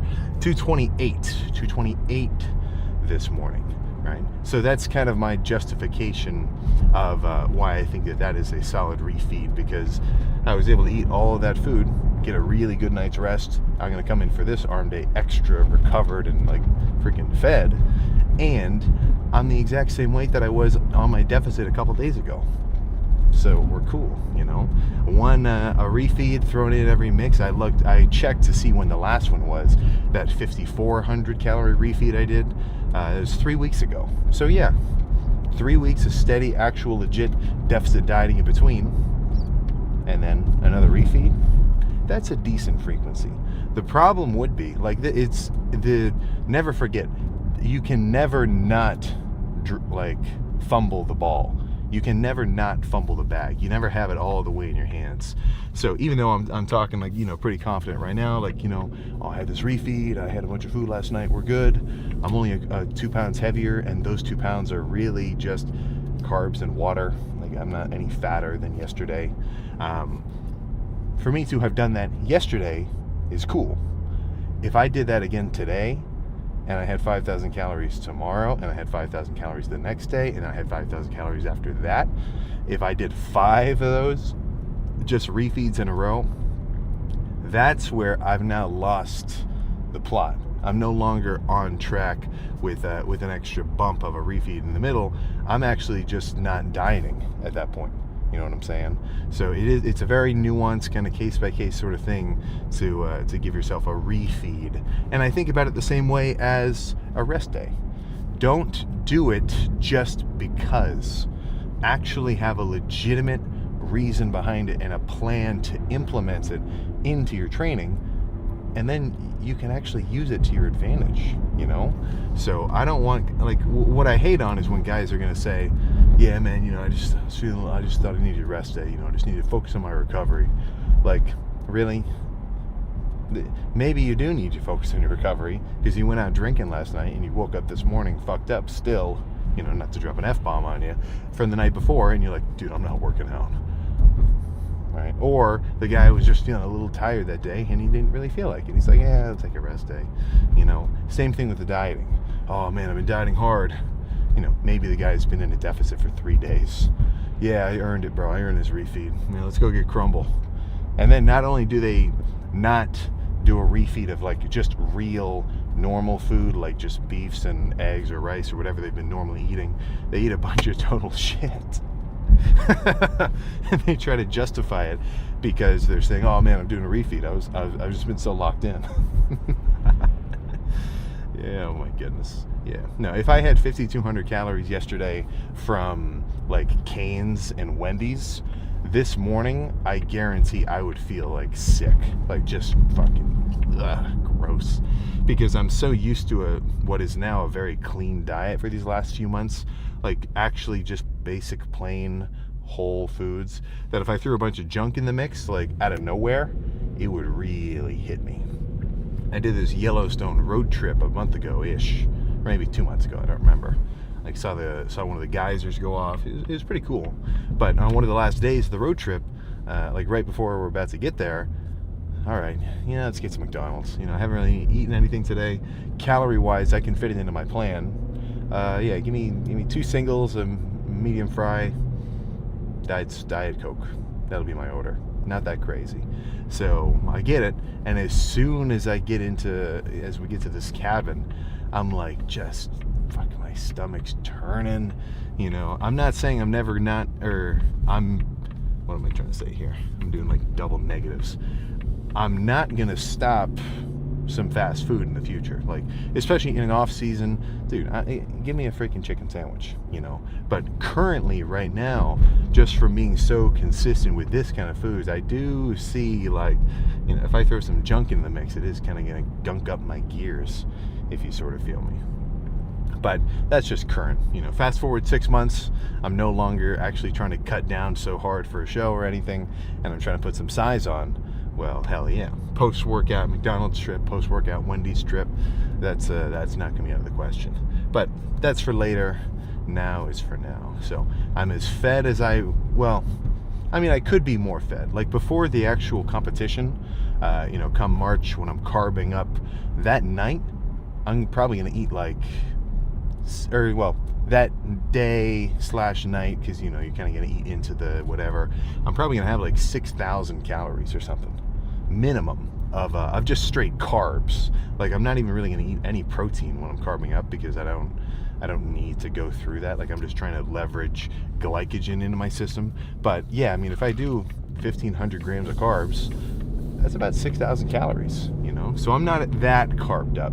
This isn't as crazy a look of what that carb up process in the peak week is going to be. But just from coming in a little bit more hydrated, a little bit fuller this morning, and well rested, and probably a little bit more, you know, well recovered, because I had all those extra calories last night at my disposal to really kind of just, I want to say, sort of power my whole recovery process. This is going to be a good lift. This is going to be a good freaking lift, that's for sure. So I think I might make a clickbaity title and make it say some shit like, you know, 6,000 calorie Canes, or like something like that. Just a view bot. Like, and it's so, all the clickbaity titles is so BS, but sometimes I think it'd be kind of funny. I don't know. We know the gist, though. We know the gist. We are still on we're well on our way to March 6th. That's for sure. So yeah, I think nothing else to say. How about we just get started? And I don't know if I'm going to do a voiceover or not this time. We'll figure it out later. But let's just get this lift on its way. Alright, so sometimes I can't tell how the pose down looked, because even though I can see my own reflection in the camera, I've been using like fancy lenses where you have to edit the video to actually make it like normal aspect ratio. But you know what kind of sucks? Even though that was a badass lift, like, and visually I could tell I was pumped to SHIT, it didn't really feel as good as it looked. You know, like, I don't know, something about it, like the energy wasn't there. and I'm not trying to whine, like self-complaining, like that is never a good mentality to have, where you're just coming into the gym and you're like, oh man, I feel like shit, oh I don't really like, oh man, it's just like something's off. Like, try not to catch yourself complaining to you or to anybody else about it. Let's say you're really going through it and somebody goes, hey man, how you doing? You better say, I'm doing too good. It should be against the law to be doing this good, right? Just put that energy out there and you'll kind of start to sort of envelop it a little bit more. But that doesn't mean that I can't recognize when things are just a little something. So I don't know, maybe I didn't sleep as well as I thought. I'm definitely hydrated, so maybe I'm just at that point. I mean, 5 weeks out, I would expect now for, to take a little bit of an energy hit with the training. But I was kind of hoping after all that food yesterday, I would have felt a little bit wilder for this lift. But that's okay, because at the end of the day, guess what? The lift got done. I got a badass pump. I stimulated my tris and my bis to the point where as I keep getting leaner, I know they're not going to shrink down and they're going to maintain their mass. So, I mean, all of my actual, like, objective goals of the lift and the day are still on track. But, sometimes it just doesn't feel like that as much. And that's all right. It really is just kind of part of the process, So that's the performing even when you don't want to kind of deal. Not that I didn't want to get a lift, of course. I mean, I wouldn't come in there. It's like, I think I have some kind of self-perception about it, where if I come into the gym, it's like I'm doing something. The only time I've left the gym mid-workout was one time I like really hurt myself. Like I had a knee thing, and I'm like, oh dude, I gotta go. I gotta get out of here. That was, and it wasn't even related to the lift. It was like, whatever. But yeah, so that's okay. So if you ever have a lift where things aren't exactly clicking, something or other, if you still hit it and you still bring it and you still actually like say on a set-by-set basis, all right, let's go, I think you'll be better off. You'll be better off. The guy who waits for everything to be perfectly prepared for him will likely never perform, because perfection's unattainable like that. It's more so being able to handle a little touch of adversity. And I don't mean like, your car exploded on your way to the gym and now you got to figure out how to whatever. I'm saying like the little bit of adversity of like, man, it's just not really clicking right now. That's okay. All right, let's still go for it. Let's make it happen. I see a lot of videos like this where guys are talking about like their dream pieces of equipment. They're checking out like Alpha Land or Gold's Gym or all sorts of different powerhouses and just like crazy ass gyms with this highest end fanciest equipment ever. And in the videos, these guys, especially not younger but just earlier in their training, they're like idolizing these pieces of machines. Like, oh man, if only I could have access to this sled row, then I'd finally start to grow. Man, if only I had access to this machine. As if that is going to be the differentiator, It's not a machine kind of thing. And to assume that, like to even think that the machines that you have at your disposal is your limiting factor, right? I mean, what do they say about bad craftsmen? They blame their tools. They're going to blame their tools for why their work isn't turning out how they want it to, And that's classic human psychology deflection, which is a very comfortable thing to do, I'm not the problem. It's this, and this. This is why I'm not where I want to be. It's not because, I haven't really been going to the gym very often and I've been kind of slacking. And even when I do go, I'm kind of on my phone a little bit too much and I should be doing my cardio and, blah, blah, blah. It's because I don't have the Arsenal converging chest press in my gym. Fuck. That's the reason. Or, frick. Sorry about that. No, not so much. Right? But, yeah. Usually I like to, I don't even want to bring that kind of stuff up. Like last prep, the last back day that I did before the first show in Vegas It was at an Anytime Fitness, and this was like 2 days out from the show. I didn't even have to do it. Like if I didn't hit that workout, nothing would have changed. I'm not going to grow. I just kind of wanted to hit a lift. And during the workout, because I record them all, you know, I walk up, I do my set of pull downs, I get down, and I go up to the camera, and I'm like, all right, yeah, that was a good one. Let's do another one. You know, I mosey on over, hit the end record button, and then I go, because I was dying. Low energy. I had 400 milligrams of caffeine. It was not translating to that energy in the actual set. But you know, you don't try not to highlight the negative side of things in your mind too much, because if you do that, then you're really just putting emphasis on it, and you're going to start to notice it more, and then you're giving it more power over yourself than it actually really has. You know.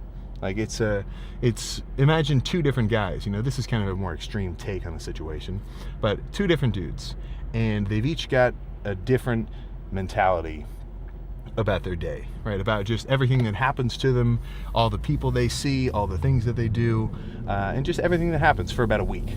And one guy, let's say that his typical mentality is every time anything goes wrong, he says, fuck, I've got bad luck. God, this always happens to me. You know, if every time anything happens, he's just going to think about it, he's going to stew on it, he's going to like focus on it. And anytime anything good might happen to him, well, if anything, he's going to have a weird entitlement of like, oh yeah, so much bad shit has been happening to me. Finally, something goes my way. And then there's the other guy, where in his mind, every time anything works out, every time anything goes well for him, maybe somebody comes out of the door at the Planet Fitness on his way to cardio, right as he's coming in, they hold the door open for him, just tiny little things like that. And every time that happens, he's like, yeah, hell yeah, man, lucky me. I say that a lot to myself. Anytime anything goes good, I'm like, hell yeah. You know, and if every time that happens, then, you know, maybe you get hit with a trifecta, you know. So that's where you drop your phone, you bend down to pick up your phone, and then you bump your head on something, and then you go to open a door, and like you drop your keys as you, like, you know, when you get like 3 just random things in a row, and they just compound into like, what the fuck? Oh yeah, I'm not trying to bust those out right now. I can't help it. Anytime something like that might happen, if the guy has this awesome positive attitude, or at least slightly more positive than the average dude, well, then he might say, shit, well, it balances out. With all the good shit that's been going on, I guess I'm due for a little bit of a stub in my toe, or a tripping over something, or whatever, you know. So I know that's like kind of baseline, like holistic, like, oh, you know, just look on the bright side of things kind of logic. But it doesn't have to be the most like groundbreaking things in the world, you know. If you list out 3 things that were good today, or 3 things that were bad today, even if the 3 things each happened, if you only focus on the 3 good ones, just overall you'll have a slightly more positive outlook on everything, and it'll kind of compound, right? It's never going to be a one-off day where you're like, well, I was thinking positively today and it turned out amazing. I won the lottery. You know, it's not like that. But even with these workouts, one workout doesn't do jack. You know, one day of dieting doesn't do anything. But if you have 100 days like that, if you have 1,000 days like that, 2,000, 2,500, they really do kind of add up. And then you'll be a different guy because of it. You know, so take with that what you will, if you get a little something out of that. But plan now for me is to go home. I've got some canned chicken and some rice cakes waiting for me. That's a good post-workout meal for me. So I'm going to do half a sleeve, so 49 grams of carbs for the rice cakes, 60 grams of protein worth of the canned chicken, about 10 grams of fats, a little bit of sugar-free barbecue sauce, and then a post-workout / post-cardio nap on a Saturday. That's pretty good. I think that is going to be a good, not ender, but a good kind of midday sort of moment. So, yeah, man, that's all I got. So I'll see you for whatever goes down tomorrow.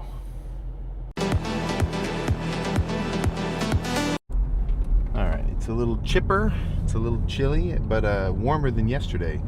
19 degrees Fahrenheit. Hoorah. All right, that's good. That's not absolutely bone-chilling cold, but I don't know. I must have either I ate something weird 2 days ago, which I really don't even think that I did, or somehow I just got hit with something. I don't know. But all of yesterday, yesterday and last night, or 2 nights ago, just something was feeling off. I don't know. It been a little sniffly, just like this kind of, my belly was going crazy. I don't know.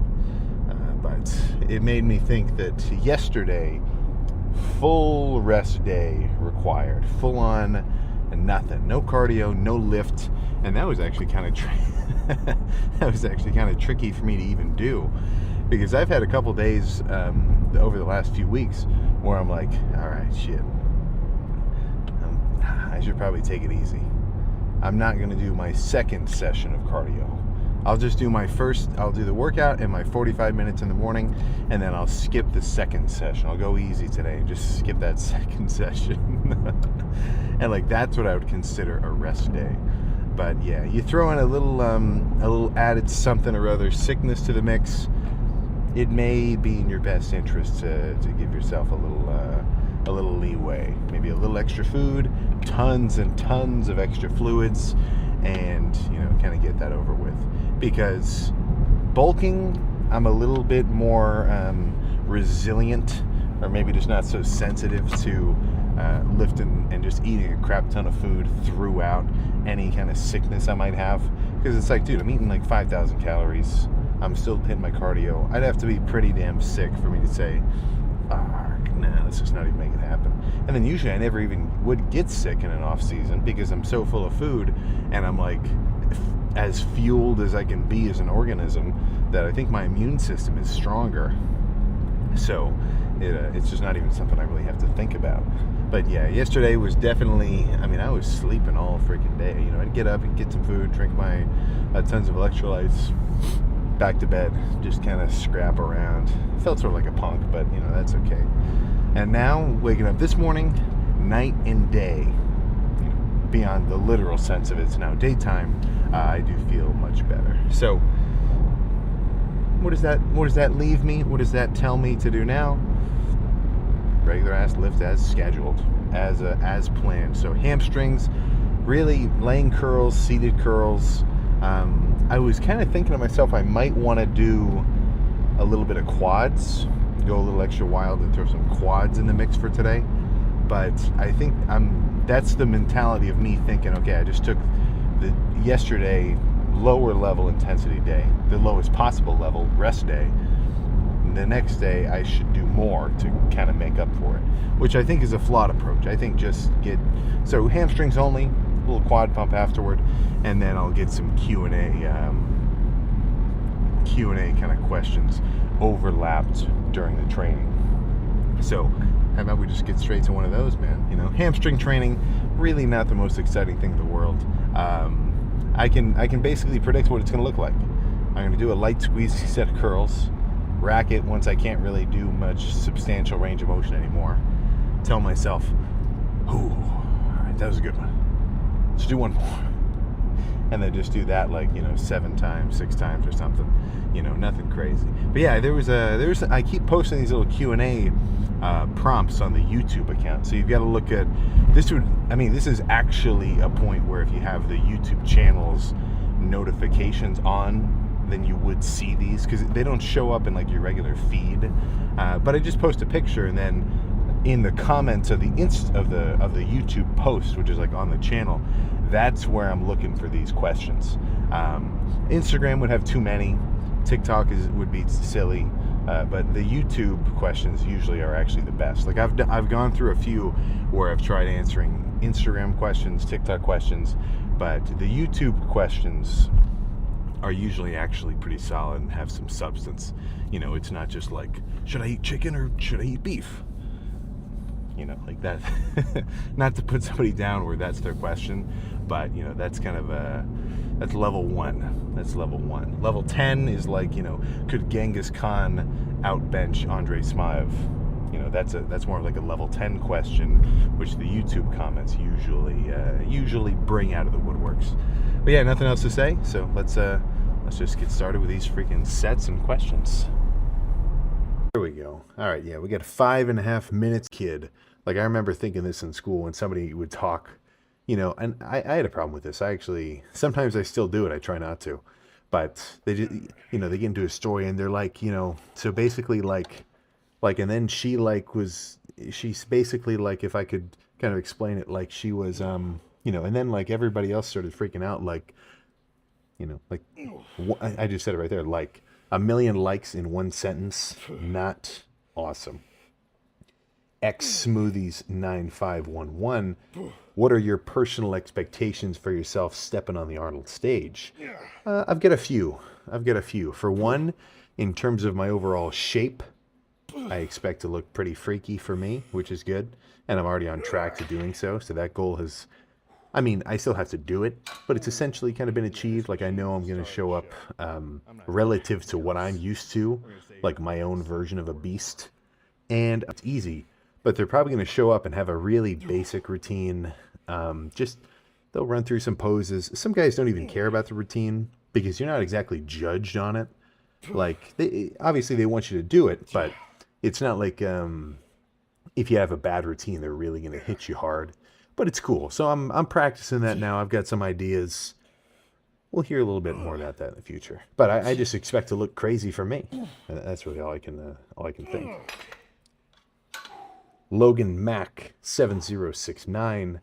What are your thoughts on shocking the muscle, as far as how often to do it and how crazy of a shock to do? I think it's kind of a hyped up statement, obviously coming from the mouth of Mr. Arnold, but the idea being to hit a muscle in a different way every workout, every few workouts, just so that you don't get a stale stimulus. I think the logic is very sound, because if you come in and do the exact same thing the exact same way every day, how can you expect any change?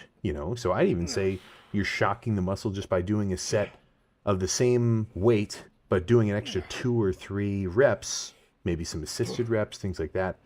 Like, you don't have to completely, walk over to the pec deck and then last minute grab the pull down to shock the muscle.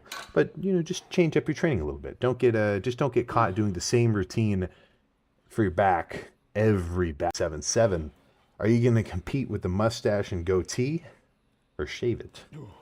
And I actually think I'm going to keep it. I think it'll be pretty, just a very big change up from the last look on stage too, because it's just so, like, I've never grown it out before like this, to the point where it actually like looks decent, like, at least for what it is. Whether I can pull it off or not, that's a totally different opinion, but it's definitely there, and I think it's pretty funny.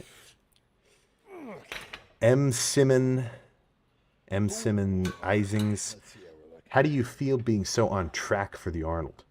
Must be such a good feeling versus being stressed out about being ready. And let's get in the car. Yip-de-doo. I tell you what, yip-de-freaking-doo. That was good. That was basic. That was light squeezing. That was within reason. But I'd say that was potentially an unreasonably good pump. So everything kind of lines up for me, that is for freaking sure. But yeah, I kind of jumped the gun. Instant pre-workout nap up in the second layer on the beanbag. So after I was done working out, I got some of the extra like light stands and things all set up. So next lift will be a little extra fancy pants with the lighting. And I finally got a cool setup. The gym itself, like, the lights are fine, like, it's just warehouse lighting, but it kind of feels like a Walmart when the lights are so high up. Just everything's like, I don't know, it's just a little bit fun. So I'm really excited for summertime, not only just because it'll be warmer, but I can lift with the gym door open. I can kind of get some natural light in there. That'll be cool. That'll be freaking cool. But what does that put me at? 30? Was this 32 days out or 31 days out? I don't remember. But either way, a little bit more than 4 weeks. 4 weeks and a touch of change. And I think I didn't turn the mic on. Nope, no, I'm good. Yeah, all right, there we go. Lucky.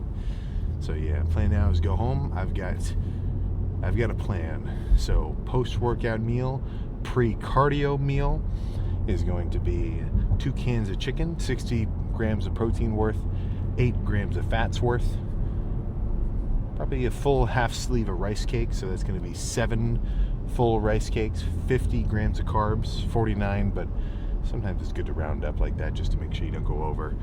50 grams of carbs, and then a kind of mishmash of maybe a little bit of fat-free cheese and some low-sugar barbecue sauce on top to kind of tie everything together. Throw that in the microwave, 2 minutes, warm, melty, rice, chicken, barbecue, cheese. That's about good, and that's going to be a filling meal. This is something I've only done this prep, but I think I'm going to kind of carry it forward into all sorts of other ones that I do in the future, is having like a base protein, and instead of rice cakes on the side, like crumpling up the rice cakes and then just mixing it into the beef itself or whatever the protein may be.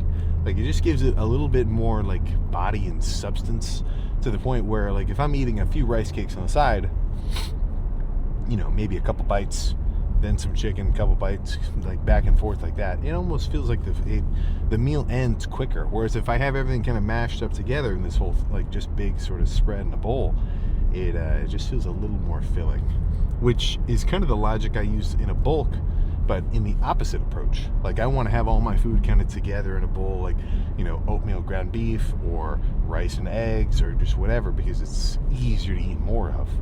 So I don't know, maybe just the stirred up bowl is the method either way, whether you're trying to gain size or lose it. But in either case, I finished 4 rice cakes that I had sitting in the gym as soon as I was done, so that's another 28 grams of carbs added to my total for the day. So yeah, 941, current calorie intake at 450. Yeah, that's about right. So I bring this up every so often, but I'm very concerned about my calorie per hour rate. So if I'm aiming for like a 2600 or maybe a 25 or 28, whatever, let's just say 2600 calories for the entire day. Let's say I wake up at like 6 today. I'm going to go to bed, probably 11, 10. So what's 10? That's going to make it a 12, 16 hours of being awake, moving around, doing stuff. And I'm going to want to, fit some meals in there in between. So over the course of those 16 hours, I don't want to eat faster than I should have, allotted my food for. So halfway through the day, 8 hours in, so by 2 o'clock, I want to be just at about 1,300 calories.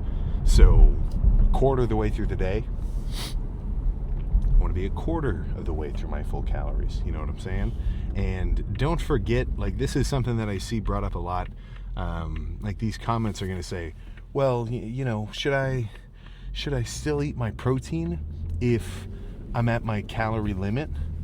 Like, in their mind, they're saying, I've got a calorie limit for the day, 2,000 calories. And I ate 2,000 calories worth of fats and carbs, and I barely had any protein. Should I still hit my protein goal, or should I stay under my calorie limit? As though if they only ate all those carbs and fats, that it isn't going to have any overall change or effect on the end result of that day. And to that, I would say you kind of already, like, I'm not saying failed, but in a way you've kind of already set yourself up for failure for that day, because how I'm looking at it is I'm not exactly aiming for 2,600 calories total. I'm aiming for, 200 something grams of carbs, 60 grams of fats, and 250 grams of protein. So it's important as like the calorie argument is, I'm not just aiming for that calorie number. If I was, well then, like, that's completely disregarding the benefit of getting certain protein allotments or things like that, which are definitely going to be crucial for your overall just like recovery of the training that you're doing. So what I really mean is, you don't want to be at a point where you have to say, oh shit, I better back off, or I better not finish my ground beef because I had way too many carbs and fats earlier in the day. Like, in a way, you've kind of already overstepped your allotment, which doesn't mean you're screwed, but it just kind of means your intake per hour of your fats and carbs was much higher than your intake per hour of protein. So on the macro tracker, and whichever one you might use, they all have the same feature set, and typically they're going to show you 3 progress bars: carbs, fats, proteins, throughout the day, or they'll show you how many you have left. I want those bars to climb across the screen evenly. If I've got a ratio, let's say I eat 5 times per day, 5 just flat meals per day. So if I've got a ratio of whatever, well then every meal should be about 50 grams of protein, 11 or 12 grams of fats, and 60 or so grams of carbs. That's what the intended meal size should be. I can go up or down on either. It's not like every meal has to be perfect, but that's what my intake should look like so that I can kind of stay consistent, if you feel me. So it's not so much exactly what you're eating in any specific food group or anything, but it is how much of everything are you eating at once, where you can kind of play the game and make it easier on yourself. Because if I have evenly sized meals of a proper ratio of carbs, fats, and proteins throughout the day, well then I never have to have a funky meal at night. A lot of times guys are gonna make a post and they'll say shit, I've got 100 grams of protein left tonight to eat. That's all I get if I want to stay under my goals. Whereas it's going to be much easier to go to bed if you have an even meal of a good amount of carbs, fats, and proteins. So just something to keep in mind, right? Make sure that every time you're kind of refueling, making yourself feel full of just a little something, that the size and sort of proportion of that meal makes sense for what you want your whole day to be like. It's like having a budget, but it's just on a 1-day scale. But I think nothing else to say. I'm gonna go get some food in my system, start pedaling on my bike, and I'll see you tomorrow.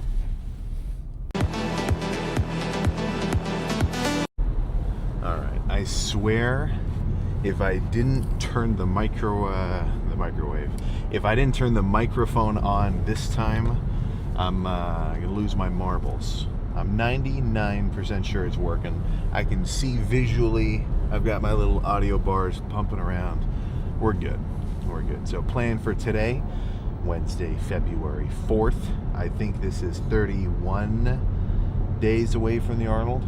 So does that count as a month out? Or does February 6th count as a month out? It's kind of funky how different months have different amounts of days. I know that there's a pattern. I don't know what it is, but yeah, it makes it kind of tricky to count the weeks. Wouldn't it be nice if we had a 28-week month or a 28-day month, and then it's just a perfect every month is 4 weeks? Whatever. Not that big of a freaking deal. But yeah, plan for this morning, or actually this afternoon. It's 12:37. I slept way in today, so I am very well rested and very well hydrated. I feel like I'm ready for this lift, that's for freaking sure. But it's just to go nuts on arms. So not too heavy. And I just did chest, back, arms on the last loop of things, but then I took a rest day. I'm going back to chest, arms, back. That's what I think I like that a little bit more. So I don't remember what I don't know.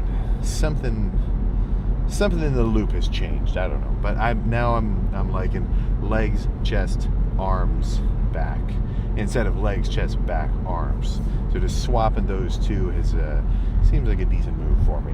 I might throw in a little bit of rear delts just for a little extra something or other, but probably not, honestly. I mean, we'll just focus on what arms are kind of, meant to be. But yeah, very repetitive, I've noticed. And I'm not upset by it because I know it's fulfilling what my goals are for these workouts. But a lot of just rope extensions, light-ish, squeezing curls, and that's pretty much it. Just kind of going back and forth between the two. So I think today I'm going to do all biceps, then all triceps. So finish all my curls at once, 5-6 sets in a row, whatever. Then move on to tries. But I think I'm going to make it my mission today to do a bunch of movements that I haven't done for a little while. At least for biceps.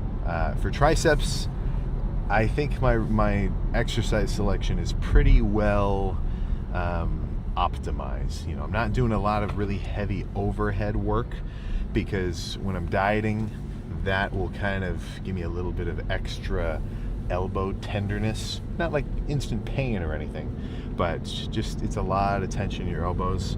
Whereas regular push down style movements, not so much. It's like just a little more natural. Like, it's very natural. I mean, just assume your anatomy is, we've kind of like, I don't want to say evolved, but like it adapted, like pushing up off the ground. We've been doing that for quite a while. Pushing something over your head, a little bit less so, you know. But just by doing some rope extensions, maybe some single arm push downs back and forth, like 5 reps on one side, 5 on the other kind of style stuff, and maybe some straight bar, but honestly maybe not, and just do the rope and the D handles. That'll be all. But for curls, I've got some ideas. Some bicep bias pull downs, maybe some reclined curls, maybe some alternating sort of across the body curls I haven't done for a little while.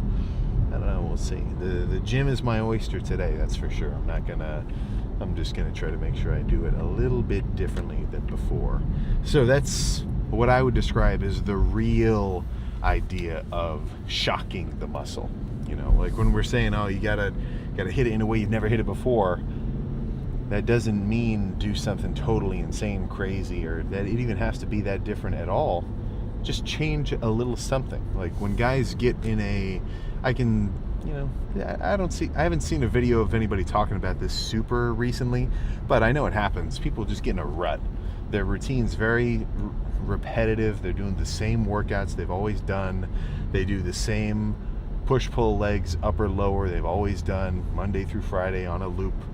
And there's a difference between consistency and just, repetition.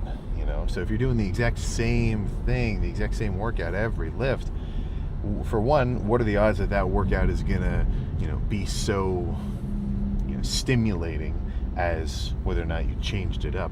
But for two, which I think is even more important, what's the likelihood you're gonna get bored? What are the odds eventually you're gonna start thinking, man, same shit, different day? So by coming into the gym just with the mindset of not even having a full routine planned out per se for arms, like I don't know what movement I'm going to do first or last or in the middle, but I know that the overall approach is I want to do some things I haven't done before, or at least some movements that I haven't done super recently. Well, that's just kind of setting me up well, and I think that's the second level deeper in terms of planning a workout. Surface level depth of a workout plan is just having a workout written on paper. You do the sets and the reps and the weights and the maybe the intensity that the paper is dictating, and then you repeat the routine. You just do what the paper tells you, which is good. But I think a second layer of depth to that is where you're coming in and what you want to get out of the session, what you want to get out of this lift and how you want to go about it. And I think that's a little bit better of a situation to reach, or at least maybe a level of personal understanding to reach. Because then if you come into the gym, so let's say I come in today, I'm doing my curls, I'm feeling like a beast, and I do a set of push downs and I'm like, the rope's actually giving me a little twinge or something. Maybe I slept on my forearm wrong and I've got a pinched nerve or just whatever, I don't even know. Well, that might make me pick a new movement. Whereas someone who's only on that surface level, okay, I'm gonna do the exact workout I have written out, it's what I do every day, that's what I do, even if it hurts. I'm not saying a lot of people do that, but just being able to kind of make these on-the-fly adjustments and sort of take into account your current state of being, then maybe a workout that was written out beforehand ends up being perfect. But what are the odds it's going to be perfect every single freaking day? I'd imagine in the locker room when guys are talking about plays in football, and they got their chart out and they're saying who's going to go where. The plan isn't always, and then this is going to work perfectly well. odds are, I mean, I would assume, this is from experience, but I would assume that they're going to try to take into account unforeseen factors. They're going to say, okay, if this happens, do this. All right, if this happens, go do this. And I mean, the guys who actually do that, or at least successfully do it, I think are going to have a better time, you know? So that's the end of my shtick. I can guarantee within 45 minutes of putting all my stuff down and doing my first set, my arms will be fully freaking pumped. And then I'll find some badass lighting and see how crazy I can freaking look. So yeah, I think nothing else to say. Let's just get started. All right. If you weren't a Don Toliver fan before, I don't know what the hell you are now. E85. Actually, no, it's Octane. Yeah, I guess kind of the same shit. That's yeah, that's pretty good. That's 49 minutes of an album that I'm actually going to listen to all of. Or, well, I kind of just have listened through a couple of times. But that's what was bumping for this cardio session. And this one felt long. This felt like a freaking long one. I don't know. Like, I was hoping, I cover the timer, I don't look at it, and I'm like, all right, it's got to be 40 minutes. It's got to be 40 minutes. I guarantee it. I'm almost done. You know, I'm pulling the freaking, shit, what's his name? Remember The Sopranos? They whacked him. Fuck, what was his? Sil? No, that's not right. That's a different guy. I don't know. Either way, I'm like, all right, let's take a look. 20 minutes had passed. Ooh, that hurts. You think you're almost done, and then you get hit with the 20-minute check-in? Not awesome. But managed to distract myself with some Clash, a little bit of TikTok scrolling. That's usually what gets me going. That usually makes the time just like, maybe not fly by, but at least pass a little bit freaking quicker, you know? So, or if you ever have to, or it's like sometimes just doing stuff, you know, you get like sending emails or reading stuff or getting things sorted, whatever.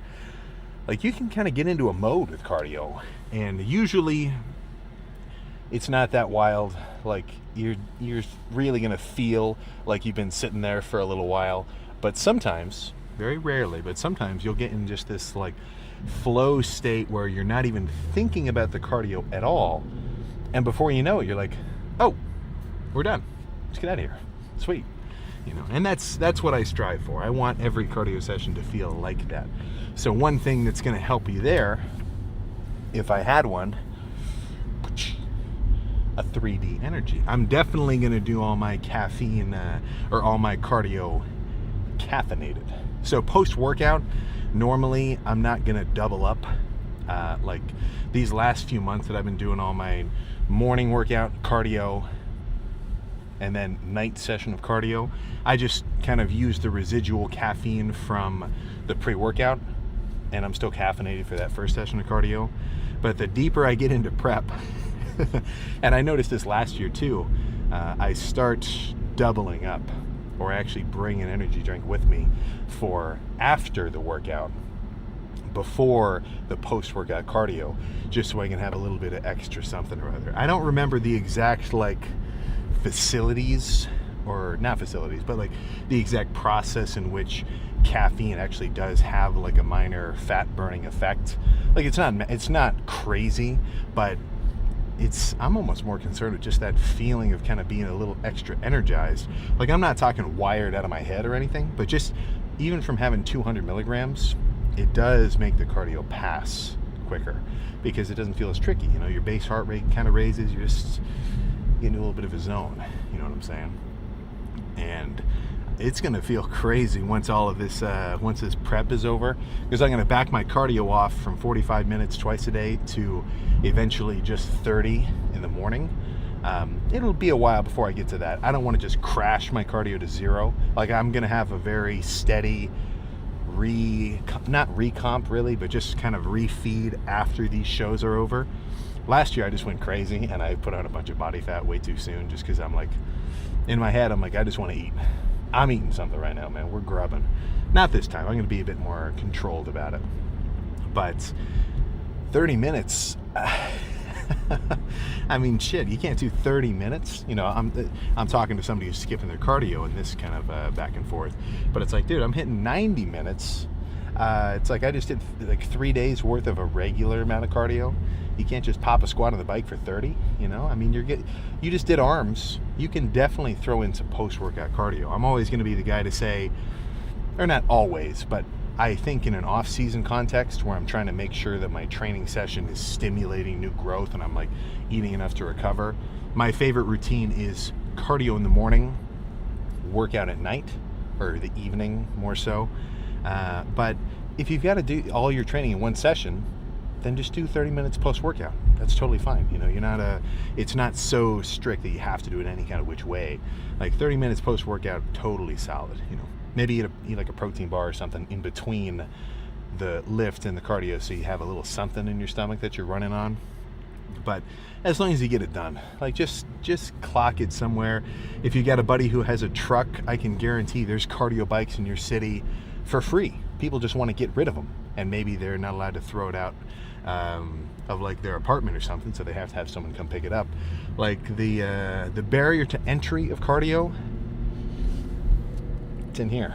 It's in here, man. It's not real. It's not physical. It's metaphysical, if you feel me. But enough of that cardio rant. I have not eaten a lot of food today. I had 2 like low-calorie yogurt bars, like kind of popsicle style, pre-workout. So 30 grams of carbs, 4 grams of fats. It's like maybe 10 grams of protein, which honestly probably wasn't even that good, so I only counted it as 5. But that was all my pre-workout meal was. So I got some room. I got some room to eat. So I think my plan is going to be a big-ass bowl of something. Actually, yeah, that's kind of it. Just a big-ass bowl of something. I'm not sure exactly what. I don't know. It's either going to be canned chicken or cubed steak. Now, I'm not saying I'm picking between the two, because whatever I eat now when I go home, I'm just going to eat the other for my next meal. So my only decision is which one do I want to eat first. I might go steak. I might go for the steak. I think that'll be good for me. So slam that. Maybe a little, not even. I'm going to crunch up some rice cakes into it, mix it up with some zero sugar barbecue sauce, throw it in the microwave, get everything kind of just, you know, not congealed, but just conformed into a little bit of a nice stir. It's like I'm doing a sloppy Joe with no bun. This guy is totally speeding. Not cool, man. Come on. Thank you. It's a weird intersection. That is a weird intersection sometimes. Like the light stays red forever. But yeah, I feel good. So a little bit of an update, just 31 days out. Mentally, how's Sam feeling? I'm feeling good. I'm feeling steady. I'm feeling excited. But it's I'm not getting ahead of myself, you know, because there's still another essentially 3.5 weeks of actual like intentional dieting, and then the last week, or essentially the week of the show, because it's going to be on a Friday, so that means like from February 1st onward, I'm not really losing any body fat. At that point going forward, all I'm doing is making sure that I kind of prime myself well for showtime. So we can get into the specifics of that going forward. You know, no need to talk about it now. I got enough stuff to deal with currently. But apparently not as much stuff as these guys. Oh, T-boned right about there. There's not even any snow on the road, so somebody was texting. But what if they were texting their buddy like, oh, hey man, I'm gonna do it. I'm gonna do my cardio today, and then as soon as he hits send, boom, smacked into that truck. Probably not. Anybody going to do their cardio, they've got intent with their journey. They're focused on the freaking road. But I'm now I feel like I'm in a low carb ramble. So I think we can call it there. I'm going to see you tomorrow for a back day, and we're going to go somewhere else. We're not going to the private gym again. Obviously I like it. Actually, like is a weak word. I freaking love it. But I do like to change it up. So we'll head somewhere new, and somewhere I haven't been for a little while. Yeah. So I guess just stay tuned for that, for wherever that next lift ends up being. Depending on where you live, You know, if you're Central Ohio, maybe I'll roll up to your gym. Maybe you're going to see me come in there and say, "What up, man? Can I get a spot?" But we'll see. We'll see. Say that tomorrow. I will see you for that.